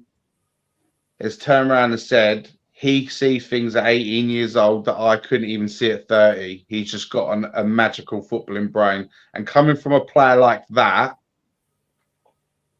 tells you everything you need to know. Do you know what? That's fair praise, to be honest with you. If it's coming from him, yeah, as you say, Dave, he was one of the, you know, I call players like Luther Matthäus mentality monsters.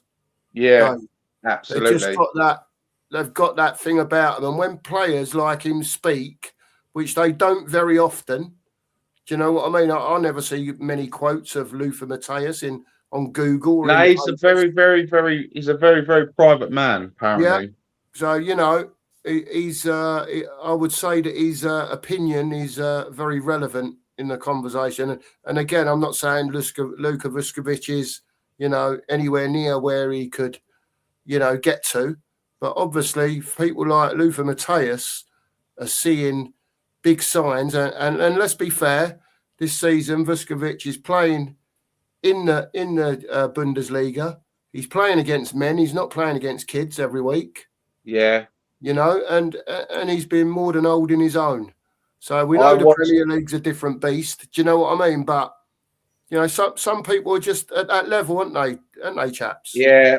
I watched him against Bayern Munich in the first time beginning of the season, Harry Kane tore him a new one, but Harry Kane does that to some of the world's best centre halves because he's just that good. But second time it finished 2-2 and he got man in the match, Vuskovic, and not one person could say a bad word about him. Everyone's been waxing lyrical about him all season. And I've fully invested in the idea of it because he's 18 years old, but with a 30-year-old brain, if that makes sense. Footballing brain. Yeah. He's just like always in the right position. It's like he's just there at the right time. But it's not just that as well. He's pinging 60, 70-yard passes straight to the winger's feet, striker's feet. He's got a beautiful range of passing on him as well. So, in my opinion, and he's got a smarter head than Romero. But yet he's 9 years younger. That comment, I totally agree. Problem, Dave. I totally agree with this comment because it's exactly what we do. Yeah, and yeah. That praise from Luther Matthäus is gonna give Bayern Munich. Bayern Munich will come in for him in the summer, guarantee it. They've already made him apparently their number one target this summer. Have Spurs got the balls to keep hold of him and make him come back? Absolutely. His brother and all that, isn't he? Yeah, he wants to play one more season in Hamburg just so he can fulfill his dream and play alongside his brother. Yeah. But at the end of the day, this is me. I'm saying, fuck that. We need you back, mate. You're contracted. You're contracted to Tottenham Hotspur, mate. You are contracted to us. We're paying your wages. We need you. We're in a crisis at the moment. I think that's a good idea, to be honest. It's probably cheaper. Yeah. You can come back to us. We'll bring your brother with us. Yeah. There you go. Problem solved. Isn't it? Dave, next year we'll be billionaires. Yeah. This club needs to look like what page 1 of the book of Genesis looked like when it first got written. Blank. Just needs to be a blank canvas. Scouting, starting from the board. I think, this is my opinion, I think Vinay, fuck him off. He's a gooner. Fuck him off. Lang, you got sacked at Villa for a reason because you're shit. Our scouting network is the worst in probably the Premier League. And that's Mr. McKenzie, isn't it? Whoever it is terrible. I've called him out this morning, Dave. Oh, Dave, good man. I've called him out this morning and I've said to him, look, if Tottenham want to employ me for a month for free, right? Just pay for my travel, yeah? And I'll guarantee you, and I'll say it again right now, I'll call you out, Mr. McKenzie, yeah? You want to have a little challenge for a month, I'll bring you better players to Spurs than what you could ever find. I'd probably put Ashmatic in charge. At least he can fucking There you go. find players. Ash has more bloody knowledge than flipping Lange. There you go. There you go. I'm sorry, you know, Ash, if it's not Ash me, is not Ash will even do like. it. Ashmatic knows what he's talking about. Like he finds players I've never heard of, and he's like shows the videos and analyzes it. You know, you watch Spurs Kings, yeah? I was just shouting at Ash because he's like amazing at it. He actually has knowledge, more knowledge than the flipping scouts that we have at the bloody club. And I'm like, this guy is Ashmatic. Ashmatic. Oh yeah. He's well clued up. The guy right, has less time on his hands, and he finds more players than the flipping club. I like and suggestions and the price of the player. Like he has it all, like statistics. He'll bring on the statistics on the show if you're on him with him. Like he knows what he's talking about. I'd rather trust him than flipping Lange or any of our scouts. There you go. He can find a player for us that suits even the flipping budget we're on, whatever that budget even is. Like I'd rather trust him like him. And he's a fan. Yeah. What can I say? You know, Ashmatic, you know, you're getting the words on here, mate. You know, you'll probably get the love in the chat in a minute as well. Yeah. You know, get your resume in, son. Cheaper option. Always tell him. Spurs. I'm like, just flipping apply for the job, please, because you know what we're talking about. Right. But what qualifications does Lange actually have? Do you guys anyone know? No. I heard they were trying to recruit from LinkedIn. There was like a rumor going around that they're recruiting people from LinkedIn. Maybe. Well, he's got his hands. He's got his hands further tied because we've tied with AIA now.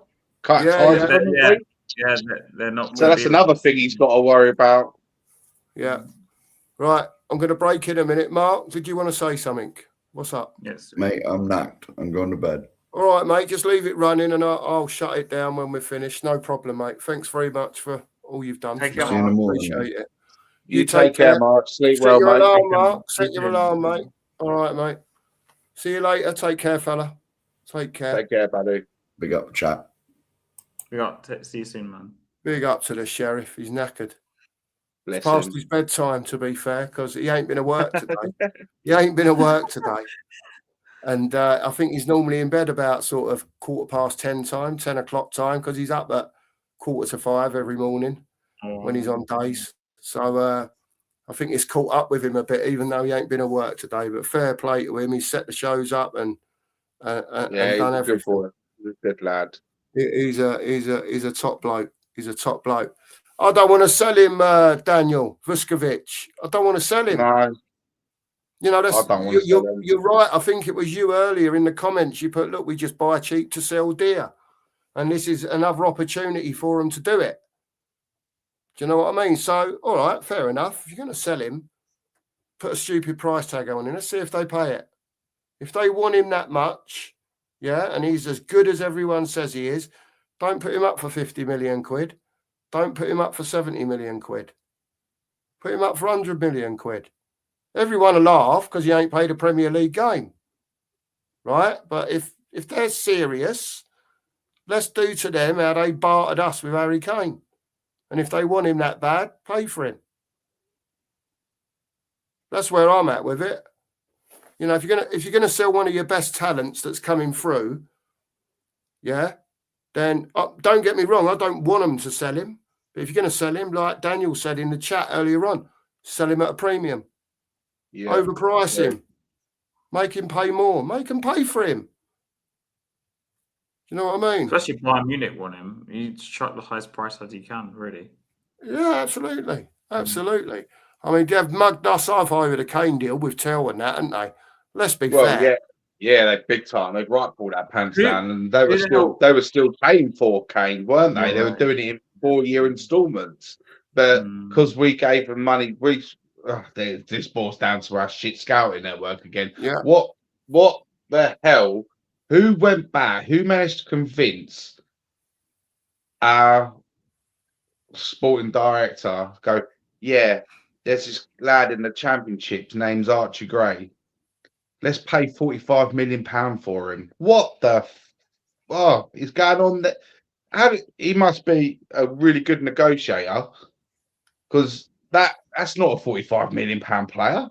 How can Archie Gray go for 45 million, but Adamola Lookman go to Atletico for 33? Look at the levels. Look at the levels. I know they're different positions and stuff like that, but look at the level of player. Look at the That's what I absolute didn't level of understand the player. signing.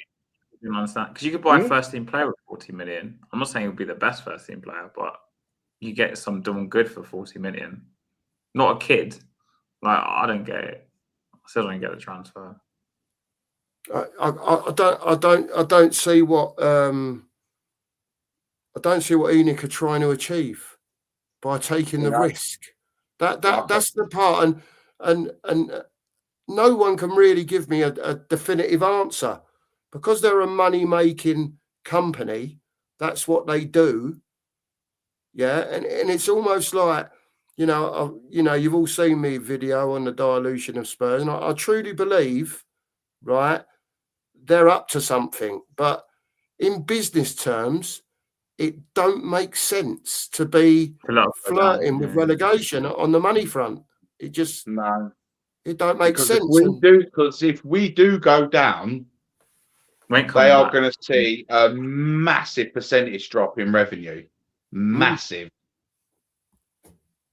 Nike will be knocking on our door, going, "Hang on a minute, what's going on here?" Do you know what I mean?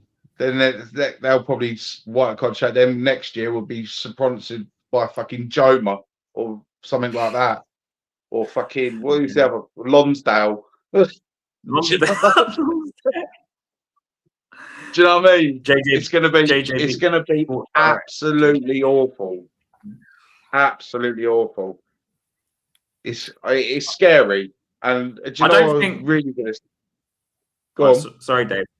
The biggest problem with Frank is actually Lange, because I heard this rumor that apparently after the West Ham game, I think it was after that game, Frank did some crazy speech, and to try and defend himself, because there was obviously increased pressure on him. Everyone thought he was going to get sacked after that game. So something happened, and then after the game, when addressed something, and apparently Lange started crying or something. And then obviously Vinay's already in Frank's Someone told me this rumor, and then that's why they kept, because Lange is basically Frank's mate. It's like, for example, if I had one of my friends, so I'll say I was like the director of football and one of my mates was the manager, and then he gave some plea for me not to support the sacking of him, basically, by the board, and I'd be like, that's basically what it is like, really, if I'm being honest. That's why he's still here, because of Lange. Because I think if Lange wasn't here, I think it would have been gone by now. Well, they will both be gone in the summer, before the summer ends, so don't worry about it. Our star boy Poch will be back. Everyone will be back on board, but it'll be still down to our negligent board once again, not buying the right players. And I mean, I could tell you two straight now, I'll be going for straight in the summer, straight away. Because I think we need more experience in our team. Julian Brand from Dortmund is going to be available for free in the summer. He's not signing a new deal with Dortmund. And Dusan Vlahovic, 2 free players, don't cost you a penny. Might have to pay heavy signing on fees for the pair of them and wages, but they're 2 experienced players. I don't want to see no more kids in this team. Don't want to see no more. We've got great youngsters. We got Luke, as his name, Luca William Barnett. Yeah, he's another one who you keep signing these 19, 20-year-olds like Tells, Odeberts, and Grays. You're stopping players like him, an actual proper academy player, from breaking through. Yeah, and I totally disagree with it. We need a huge summer clear out. I think Richie's going to go. Apparently, it came out on X earlier that he's informed Spurs that he wants to leave after the World Cup. Nice. Let's hope he has a good World Cup then, eh? Yeah. Hey. Music to my ears. He's that guy. That guy is not Brazilian. I don't care what anyone says. He's Bolivian. He's not. Check that man's passport, because there is not. If he's Brazilian, look how far they've come down as a nation. Go from R9 to fucking Richarlison as your number one striker. That's how crap it is for them. Madness, isn't it? Madness. I think the biggest thing for me is we need to start cutting the youngsters. Like, Tell needs to go. We need to decide on Gray and Sarr and Bergvall, which one of the three we should keep. In my opinion, we should keep Bergvall. We can keep any of those three. And start cutting them, because we have too many. So, and then we've got Mikey Moore coming back. So I think you're going to have to sell Tell. So, like, we need to start cutting the amount in there, and maybe leave one or two, like Bergvall and Odobert, for example, as two of them, and maybe, I don't know about Mikey Moore, maybe he needs another loan. But like, leave two or three at the very max on the whole, in different positions, not in the same position. So the problem with the Bergvall, Sarr, you've got Savvy there as well, but Bergvall, Sarr, and Gray they're literally all in the middle of the park, and you've got Taylor Odobert both on the left, for example, and it's just, you're overloading positions with young players, and especially the middle of the park, for me, I keep banging on about it. It's the most important place on the pitch. Like, I don't know how we got away with it with Gray and Bergvall against Borussia Dortmund. Like, I don't know how we got away with in that game with those two in the middle of the park. But in the Premier League, those two will get eaten alive if we had Gray and Bergvall playing in the middle of the park. Yeah. It doesn't work. It doesn't work, does it? Can you imagine Gray and Bergvall starting against flipping Tonali and Joelinton tomorrow? I know Joelinton's out. Literally. Can you imagine? It could be Tonali and Guimaraes tomorrow, because apparently Bruno's back and Tonali's available, I think. So yeah, Guimaraes is back. Tonali, I love the man. What a dream player that geezer is, isn't he? He is a dream. Mate, he's brilliant, and he will be an Arsenal player next season. Apparently, they're in for him big time, aren't they? So their team's going to look scary next season. Oh. Scary now, mate. Scary now. But imagine if they signed him. And Alvarez, they can want Alvarez, I read as well. Can you imagine if that's their two signings next summer and they keep their squad together? I think they'll sell Jesus and maybe another attacker and bring in Alvarez. I think they'll sell Havertz. I think they'll sell Havertz, Jesus, and maybe Trossard. I know they got him to sign a new contract, but I think it's for the same reason why we gave Bentancur a new contract. It's just so we can get more money for him in the summer. Because I think he's going to be another one that's going to go. I said I liked Trossard a lot, though. Yeah, but I don't know. If someone comes in 30, 35 million, they're not going to say no to it, are they? I think Havertz might stay because Arteta likes Havertz as well. Like, I think Jesus is definitely going, and then I think he'll get rid of Martinelli. I don't know. I have this feeling he's going to get rid of Martinelli, and then he'll bring in Alvarez, and he'll shift one of the central midfielders. Maybe Norgard might even go straight away and bring. Yeah, could do. Tonali. Could do. Yeah. Make room for Tonali. Yeah, I could see that happening actually. Also, I can see someone like Vlahovic going to United. I can just see it. I don't. It broke my heart because all they've got up front at the moment is what's his name, Xerxes and Benjamin Tesco. Do you know what I mean? It's like yeah, Dave. How long we been banging this drum for about Vuskovic? Not Vuskovic, Vlahovic. And the fact that Juventus were willing to accept as low as £20 million for him, and we're crying out for a striker at the time when we didn't have Solanke fit. Richarlison just got injured again, so the only outlet we had was Mawani, who, let's be honest, don't want to be at this club. Period, does he? And you're thinking, you're thinking, hang on, you think we've got 150 million so-called to spend. Let's take a punt on him, £20 million. Yep. Even if it doesn't work out, we could still sell him in the summer for 30 to 35 because he's only 25, 26 years old, Vlahovic. Yeah. He's not even hit his prime yet.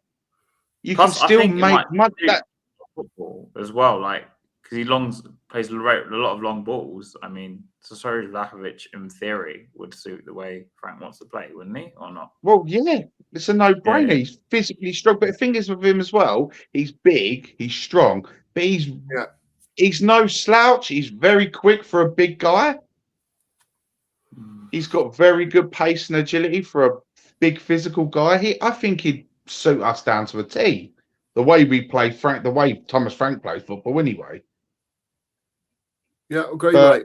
I've championed Vlahovic. I've wanted him for a while now, and ever since they said he was could be available, and I don't understand why you wouldn't go for a player like that. The rumours were that Thomas Frank rejected some players on the last Duran, day of the window. He rejected Ademola Lookman and Duran. We've got one fit winger in the team, and that's Olabear. Right. What do you two say to that, though? What do you two say? You're in the position now. Let's just say that you two, are Thomas Frank, right? You're manager of Spurs. You've got injuries. Are you going to the board saying, look, do what you can? If they want to come, get them in, even if it's a loan till the end of the season. If we're allowed that many, I don't know if we're allowed any more loans. We've got 2. Can we have one more? Yeah, basically they'd have to cancel Marnie's loan, wouldn't they, or not? Or if they cut his loan, I think then we had 2 again, because obviously Paolini, isn't it? I think you're allowed 3. Is it free? Oh. I'm sure it's free. Someone will put me right if I'm wrong. I'm sure I read somewhere it's free. But anyway, knowing that you're desperate, and we've got to the point at the end of the window, we were desperate, weren't we? Yep. Last few days of the window, so you've just said Lookman. I heard John Duran as well. Why wouldn't you take a punt on John Duran? For me, he's played in the Premier League. He knows what it's about. Whether it be fleetingly or not, he got a little run in the team. He was scoring goals. Every time he came on as a sub, he was scoring goals. Yeah. He done enough. Villa sold him, got money in. They knew, with their PSR issues and all that, which allowed them to go out and get another player. So, for me, we've got to get someone in like that. And I don't understand why he's saying no to it. I don't get what it is.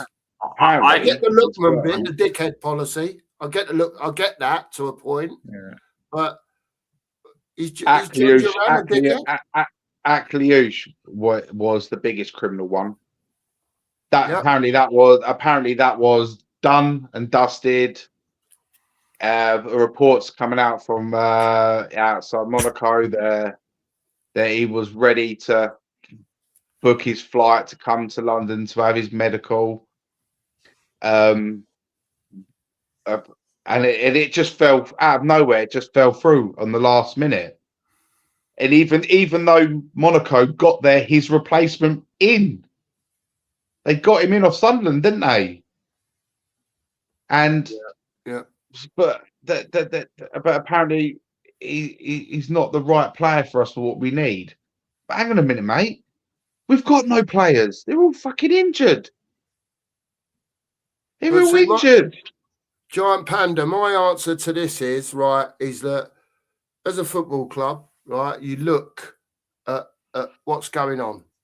Look at the situation, right? Now, we know Tottenham's wage cap at the moment seems to be at 200 grand a week, right, for 2 of the players, Romero and Xavi Simons, right? But when you're in the shit, you strike up a deal with these clubs. You pay them their loan fee, whatever it is for the 6 months, whatever they want for him, whether it be 7 grand, 7 mil, 10 mil, pay it, right?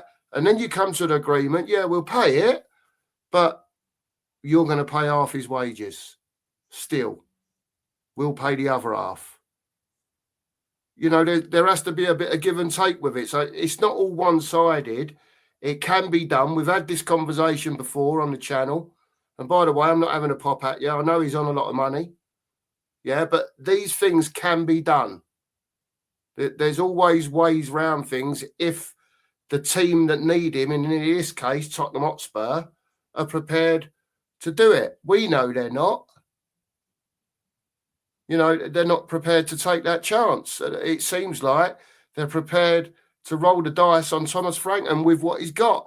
And I think they're hoping there's players coming back, yeah, that will just boost the squad a bit. So we'll have more senior players on the bench. That's where I am with it, lads. I don't know what else to say on that subject, really. Again, going back on Vlahovic, I know he's on 350k a week, but I think him as a player, where he's at his career, and he hasn't had the best couple of years at Juventus, he's been fluttering in and out of the team. He's not going to get that wage, not even nowhere close to that wage with his next move. He's not going to get nothing like that. He was a 350 grand player when they first signed him. He made Serie A look easy at Fiorentina, but he ain't getting that now because he's I wouldn't say like a massive downward spiral, but he's not the player. I think if he was honest with himself, he was not that player he was at Fiorentina. He ain't going to get 350 grand a week with his current form, is he? Let's be realistic. No club, not even the elites would pay him 350 a week because he's just not worth that money. But yeah, it's just so many. Like, what winds me up most is why can us fans see yeah, see the players we need, the kind of player that would fit the Spurs module, but our scouting team and people who deal with all our incomings and outgoings can't. Why can't they see it? I don't know. What's your take on that? It baffles me. We're a mess. Basically, like from the board from reports, if you see on Twitter or because there's Marcus Auckland, I said this when I was on last time. So some tweets saying that the board are a mess. Like the source, like he knew or something, said the board were a mess. Like there's no leadership. The problem, the way I see it, is Levy was like a dictatorship in the sense that he micromanaged all the people, which meant that they couldn't do their jobs. But we've fallen to the opposite now, where Vinay is kind of left them to their own devices, right? Including Lange and Paratici, whatever. That's why he did the 2 director thingy. And because he's not given them any direction about, so for example, like the type of footballers we want to bring in, or maybe in a budget, like, I don't know, it seems like there's no direction. So like, I think even the scouting team, because obviously if Lange doesn't know what the hell he's supposed to be doing, and how's the scouting team going to be told, you do this, you do that, you find that kind of player? Because all Lange needs to be able to do is find kids. That's all from what I've seen, right?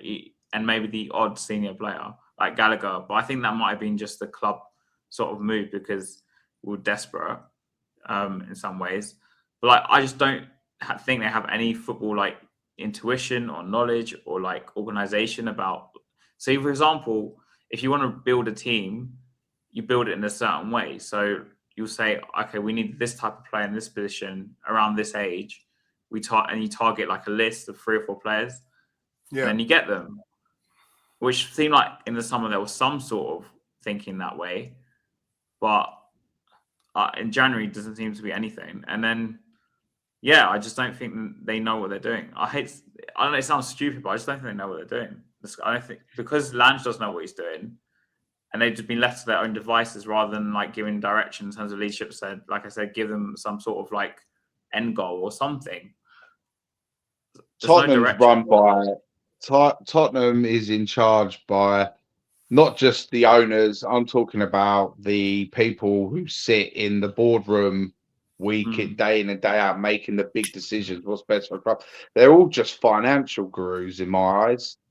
Financial experts. There's no one there with any inkling of footballing, with no footballing knowledge whatsoever. You got Ledley King as the club ambassador. Fuck that. Get him in that boardroom. He knows what the club needs, what we want. And bring in some old boys, but bring like someone like Clive Allen. Who else? I know he floats around the club, but someone like Gary Mabbutt. Perryman, Hoddle. Get some people who've got footballing lineage in their DNA. Yeah.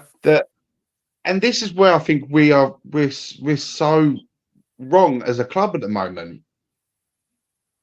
Dave, Dave and Haz, where would you go with this chat about a second DOF? I think it's Rob. I don't think we should do that. I think we just have one. I think it's bollocks. I think it's bollocks. You know, the more people you chuck in there, because we're a mess already, like it's just gonna get worse. Yeah. Well, what's the fucking point? Just get rid of Land, bring one person. Here's one for you. Get rid of Lang, bring in Ragnar. Bring him in. Give him. Here's the key to the kingdom. You build me. You've got 4 years to build me a team competing on all 4 fronts. You've got 4 years to do it. We'll back you. Let's do this. You've got the stadium. We've got the facilities. You've got the best financial advisors. Everything working for us now. We've got bankers working for us. Money's not an issue. Go and help the next manager who we sign, whether it's Pochettino, whether it's personally, I'd love Julian Nagelsmann. Personally, he'd be my number 1 pick. But I think we need just one guy in charge, keys to the kingdom, and he's got a 4-year plan, and he needs to structure that they need to do it in stages. And we can't just go out and buy the best players, because one, we ain't equipped for that. But you need to do what Aston Villa have done. They've come back up to the Premier League in like 8 to 10 years. They've slowly built a team. Now look where I know they're on a terrible run of form at the moment, but they're still sitting pretty. Yeah. Do you know what I mean? They've still built a team on They've still built that squad on foundations. They've got a top class manager. Do you know what I mean? They've done everything right. The way I look at Tottenham is this: you look at Arsenal, you look at Villa, City. They're one big ship sailing in one direction, getting to the destination where they want to be. When you look at Spurs, with like all different ships passing in the night, because no one seems to be on the same page. The board of directors ain't on the same page as Frank. The players aren't on the same page as Frank. And then you've just got Vivian and the other twat in charge, just sitting in the background going, oh, but we've got Beyonce playing here. That's going to bring us in millions in the summer. Yeah. Do you know what I mean? We've got NFL games playing here soon. They're talking about Tyson Fury's next fight being there as well. I know. It's great. It's like, do you know what I mean?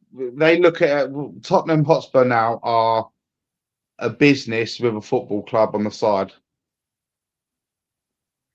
That's what we are. Like, for example, literally who we've become. In the past, the most, I say, success in quotation marks we've had is, for example, I know he went to Chelsea, but we had Arneson in charge of like the director of football at the time with Martin Yole, and they had a previous relationship. Then you had Mitchell with Poch before Mitchell walked away. And obviously Redknapp came in without that style, with the European style, when he had his own scouts and coaches, and they did it that way. The problem is with this is because we have Frank with Lange, and Lange is Frank's man, but Lange, the problem is the director of football we've appointed is rubbish. So as a consequence, Frank is rubbish as well, really, because they're linked, right? Really, like that's what I mean. So I know Arneson left in the end, and Kamori came in, and that kind of indicated to me that eventually Joel was going to get sacked. Like, not at the time, but I think it was going to happen. And Ramos came in, but I think that's, if you're doing the European model, the whole like structure, the whole like center of the club has to be in alignment, really. They all have to be like, he has to be his man. Say you point the manager or coach, whatever, he has to have his man doing the recruiting for his own players. And then the person above him needs to be like, well, this is our 5-year plan. And this is where I want you guys to be in 5 years or 4 years, whatever. But we just don't have that. It's all like, it's like they're not even talking between each other. Like, I don't even think they're arguing. They're just not even talking between each other. Like, I imagine Tottenham, you come in, they clock in at like 9 o'clock, as an example, and they all go to their desks or whatever. Yeah. And they probably have like one meeting every, like, I don't know, 2 weeks. I know, it just seems like they just don't. Disconnection. Like, just a big disconnection. Yeah, exactly. Because the way we do our transfers, and it's just, it doesn't make any sense. I don't know what like with Sousa, I think they just went out and bought a left back. Well, I think that was Lange, to be honest, Sousa, because he was 19 years old. I think it probably was a Lange signing. And Gallagher's probably the club saying, we need someone to replace Bentancur like urgently, because we had, what was it, 2 or 3 players got injured in the middle of the park or something. So they thought, we're chasing Gallagher for 3 years. Chasing Gallagher for 3 years, wasn't it? They were there. They were. The thing is that these transfers, they were reactive, not proactive, weren't they? They were reactive transfers. Right, hang on, shit. Right, Bentancur's out now for probably the rest of the season. Right, let's get Gallagher in. I'm all for it. I highly rate Gallagher. If we could, if all the rest of if we could have 11 players on the pitch with Gallagher's and Palhinha's mentality, we wouldn't be in this shitstorm we're in now. Two players that just appreciate, love playing football. They don't care who they're playing for. They just love playing football, and they put their heart on their sleeve. And every time they step out on that pitch, we need more players like that. Got too many whingy whiners in our team. Fucking bitching and moaning all the time. Oh, you playing me out on the left wing? Yeah, it's because when we play you up striker, mate, you can't hit fucking water standing on a boat. Moani don't want to be there.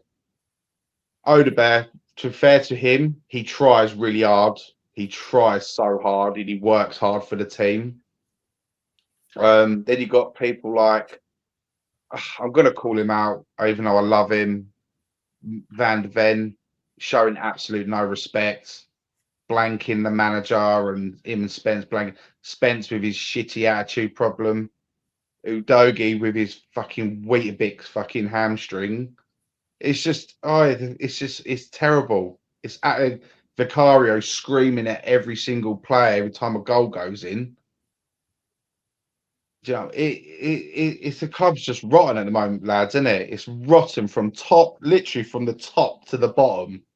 If we get relegated, if we get relegated, I'm gonna say this now, it's what them fucking owners deserve. They fucking deserve it. And I hope they lose so much money for it. It's a big shit sandwich for us to take a bite out of, because we're going to get loads of stick from our mates who support Arsenal and all the other teams. I already know what's going to happen. So, I already know what's going to imagine, can't you? Yeah, but like for me, the biggest problem, right? Like I would get rid of Frank tomorrow, but I think if you get rid of Frank, I think you have to get rid of Lange at the same time. I know it's like a really weird part of the season to do it, but I think you have to get rid of him on the same day. Okay, we don't even need a director of football at this point anyway. Like he doesn't do anything, so just get rid of both of them on the same day. And then I'd go back to, I know we've only got 10 games left or 12 games left. Back to like just the normal model where you just have a manager with a few coaches and like some scouts. Not that they'll do anything because we've got 3 months left of the season, but just go back to that just for like 3 months. But the problem is they'll just get rid of Frank and bring in Heitinga. I don't think they'll do anything different. Like I told you before, I want someone like Renap as an advisor, and like even someone like Defoe as the coach or something. Just because the thing with Frank is he's lost the players mentally, I think.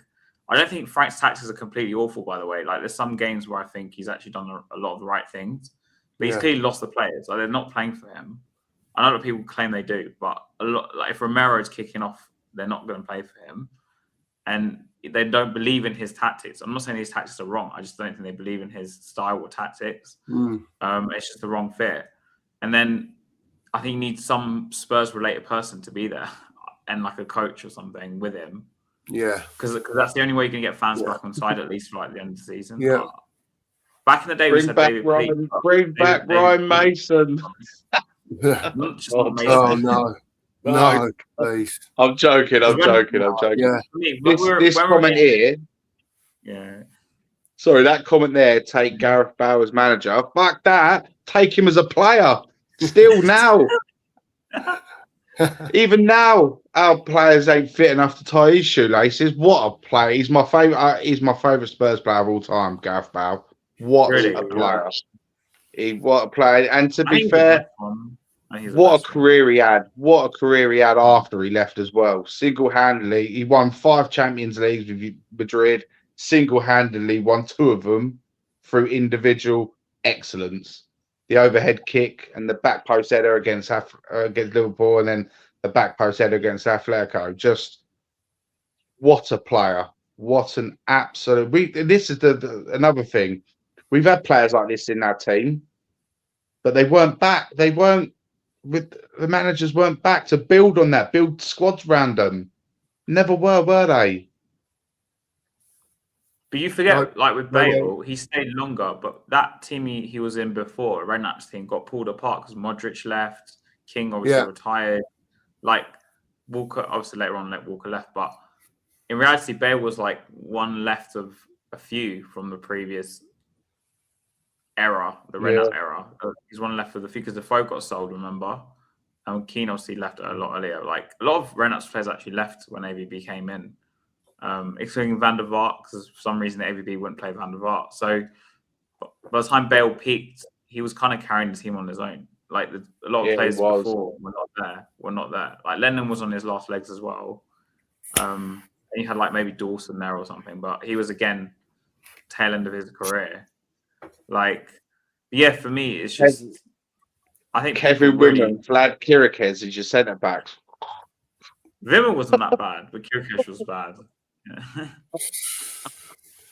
Cool, we're going back a bit here, aren't we? Jesus. Yeah. But like, I think the problem is when I look at us now, it's like I hate to reference this season, but in 2004 when Arsenal went invincible, that's like where position we're at, really. It's the same situation, and that's when at least then we had David Peake who came in. He wasn't the best person, but he stayed us to like 14th or something. But he wasn't the most amazing manager. But at least he was like an ex-Spurs manager or had some relation to Spurs. We don't have that option now. I wouldn't bring back Mason. Like I just don't think we have that option now. I try to make up an option with the whole ex-Spurs, like with Renap or something, and like an ex, like Defoe as the manager or something. But there's no senior person I can look at and think, oh, let's put him in charge because he has experience at the club before. We need some more ex-Spurs legends on that board. That needs to be. We need them involved with the club somewhere along the line. Yeah. You know, it's in whatever capacity it is.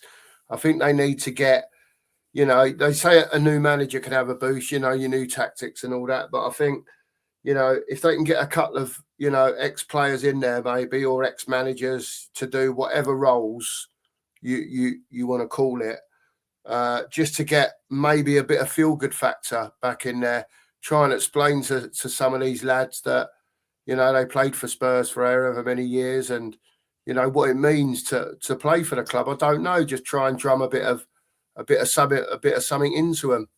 I don't know where we're going, lads. I don't know where we're going with it. Listen, go on. Because if we go down, I really worry about us coming back up. Yeah, so do I. I don't think the players have the mentality to do it. At least the players now. Then they're really going to have to put their hands in their pockets and buy some men, proper men, because you've got to be. It sounds stupid, but to get out of that's the hardest league in the world to get out of, the Championship. That is the most competitive league in all of world football. From literally, you could be sitting 16th, but you're only like 8 points off from a playoff spot. Yeah, I know. That is how competitive that league. Anyone on their day can beat anyone. This is more games. And with this crop of players we've got now, we haven't got the mentality to get We'll out of get it. bullied. I think we'll get bullied. That's the Oh thing. God, When they'll I- have a field day. They'll have a field day with us. They'll kill us. Like our players can't handle it. Only maybe a few of the players I look at, like Paulinho, if he would stay. If he would stay. Who's going to stay? Who's going to stay if that happens? We'll get bullied. I just don't know what, unless we buy like a load of really big, strong players to play in the middle of the park and in other positions. I will get bullied because I don't think these European players like Xavi. Xavi wouldn't stand a chance in the Championship. Xavi wouldn't stay. Romero Van de Ven wouldn't stay. I think a lot of a few of the younger ones would. Maybe Jed Spence. Maybe Spence might stay, depending on if anyone comes in with a big offer. But I think lots of players. I think Madders would stay as well because he's the kind of player I think would stay to help. But scary, isn't it? Don't even want to think about it. The mentality of the club, I just don't see it have the mentality to bounce back from it. I think if we go down, I don't know. I'm with you. I'm with you on that. I'm with you. We're stuck for 5 years or something like that. It's not to be thought about, is it? As a Spurs fan, it's hard. If we lose tomorrow, if we lose tomorrow, I said after we lost to West Ham, me and TJ had serious conversations about it. We were like, we're in the shit, basically. Yeah. I think if we lose tomorrow, we're fucked. He has to go. He has to go because they'll just give it to Heitinger, and you go, right, you've been thrown in a shit situation. We're in a bad situation, but we can't go down. You had a good first stint at Ajax, right? But we need you now to step up and get us out of this fucking shitstorm we're in. And then we'll talk about things in the summer. Ship, honestly, if we lose tomorrow, we're a sinking ship. Generally, the problem with football is the momentum. And as soon as West Ham started winning, as soon as they beat us that day, the tide turned, I think. And unless we win tomorrow, I really worry about where we're going to be at the end of the month. I really do. Or at the end of March or something like. This is a good point from James. Yeah. We are kind of about the old players. They probably ain't got a Scooby-Doo who they are, to be fair. You know what I mean? Daniel. Sorry, Daniel. I agree with your comment. I hate to say this. I genuinely believe that if we lose tomorrow, I don't know. Honestly, we're fucked. You can imagine that, can't you? They don't know the legends. They'll be like, Vivian, what a player Pat Jennings was. Who's Pat Jennings? You stupid fucking old bag. He's on a picture behind you on the wall, you daft cow. Do you know what I mean? Love, we're just talking about the threat of it. That's all. We're just talking about the threat of it. Football's about momentum. Mate, love. For West Ham. And love, I know it's hard to think of, mate, but we've got to come to grips with it. If we lose tomorrow, and we will lose our next game after that against Arsenal, if West Ham pick up 4 points out of their next 2 games, I know they've got a tough game Wednesday. Man U, they've got Man U. If they can pick up a point out of that, then they win. Then I don't know who they've got after that. If they win that game, we are up shit's creek without a paddle at the moment. And we've got this is what people saying, we can't be in a relegation battle. We are, and difference is that the other teams, but the difference between us and the other teams are in it as well. They've not got fucking 13 players out injured. We have. That's the difference. You know what? It sounds weird me saying this. I know we're going to be in Champions League still, but we might have to just sacrifice those Champions League knockout games if it gets to that. Absolutely. We can't go down. We can't go down. My life would not be worth living if we went down. 90% of my closest mates are all fucking gooners. I work in flipping Islington, so plus I live in Southgate, which is basically full of Arsenal fans. So if they, I'm fucked, basically. I'm fucked. Like, But you sorry, think though, you think though, what it's going to do for like people like Mark? Do you know what I mean? Like, what's it going to do for the your YouTube channels and stuff like that? It's going to be what's it? 2 games a week, championship, 2 games a week. What's it going to Sorry, do? People are going to be so deflated. Yeah. They're going to be. It's going to be. To be fair, it might actually. I actually going to say. I noticed one thing with YouTube is if Spurs lose and are on a shit, your rate, your views and likes and everything go up. Yeah, when we're winning, I'm like, how does that work? It's because of the meltdowns and stuff like that, isn't it? Hey, my dad's you know like 80 years old. He's supported Spurs since like the 70s. So he saw us literally go down. And I asked him about the question when watching the United game. Like, does he think that this Spurs team could go down? And he was like, yeah, he thinks that we could go down. I'm just going to do that with that one. I'm coming back to that because we're going I'm coming back to that as well. Listen, where Giant Panda, you're fucking brilliant, mate. Listen, right, we're going to wrap the show up now. Look, I'm just going to say the breakfast brunch is going to be back in the morning at 9:30. All right, that's why it's gone 12. So we're going to wrap it up. Big up to you, Dave, for coming on as usual. And both of you has. Make sure you get over to Haz and subscribe to him. Please subscribe to me too. Please subscribe. Yeah, come on, guys. Like, share, subscribe. It's absolutely free. Don't cost you a penny. There you go. Hopefully we survive. Sorry. Hopefully we survive. Listen, I'm genuinely so worried. Like, anyway. I'm gonna talk about Newcastle in the morning. I think Mark's on with me as long as he's got no work, however it works.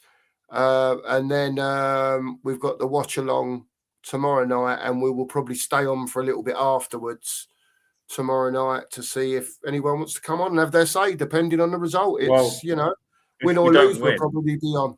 So it's what it is. I think you'll get a lot of people. I'll jump on tomorrow night if you want. If you want me on. You're more than welcome, Dave. You're more than welcome. Eddie Howe needs to win as well. Like Newcastle needs to start winning games. He does. Eddie Howe's going to lose his job. So he does. Tomorrow is like a massive game. It's a huge for like both of us. It's just, I'm so worried. Like, honestly, if we just lose tomorrow, I think it'll be what it'll be, mate.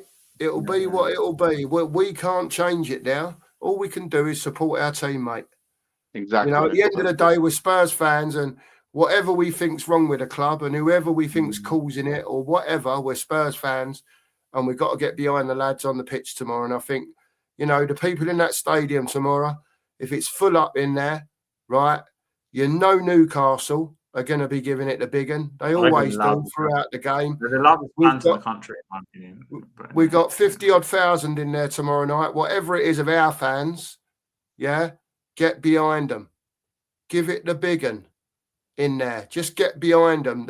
We need a 12th man at the moment. If we go 1-0 down, get behind them. For what it's worth. We can't keep screaming at, everyone as shit as it is. Because the bigger picture is now, and I hate to say it, Tottenham are in a relegation battle. Whatever you want to say, we are literally a loss and a win away from pulling away from it a little bit or being sucked into it. Let's see what happens. I'm going to be back in the morning for the breakfast brunch at 9:30. Please come and join me then. Get over to Haz. Yeah. Dave, are you starting your channel yet? I'm not properly. No, I need to. First things first, I need to get myself a laptop of some sort.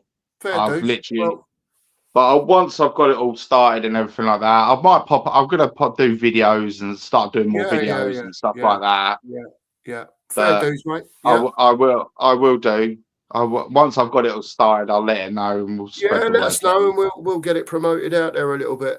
Thank you very much. Big up to the chat. Been superb tonight as usual. I'll see you in the morning. I've got no doubt Haz will see you soon. Big up to both you, Dave and Haz for being here. Big up to the chat. Were you on last time, Dave? Sorry. Were you on last time? Hello? Were you on last time I was on as well? Possibly. Someone else, sorry. Sorry, 'cause I came on last time. I can't remember who else was on with me. So yeah, it might be you or someone else. I can't remember. But yeah, big up anyways. Who knows? Yeah, pleasure Yeah. meeting you, mate. Last Pleasure three meeting you. things anyway. Last three things anyway. Big up to Andy Lester for the super sticker. Appreciate Well you, done. Andy. Big up, mate. Appreciate you. Giant Panda says, we're in the shitter without any bog roll, mate. Oh, That's well, comment of the day. superb, Giant Panda. That's made me giggle, that has, mate. And then he's followed that up with, and we'll end the show on my famous fist pump in brown hands. Oh, dear. Oh, dear. Listen, we'll see tomorrow night how it goes. You know, it'll be what it'll be. Big up to you all. Much love. See you in the morning. And as always, come on. Come on, you Spurs. Come on, you Spurs. See you See you later guys. all. Take care. Cheers, Okay, Mark. guys.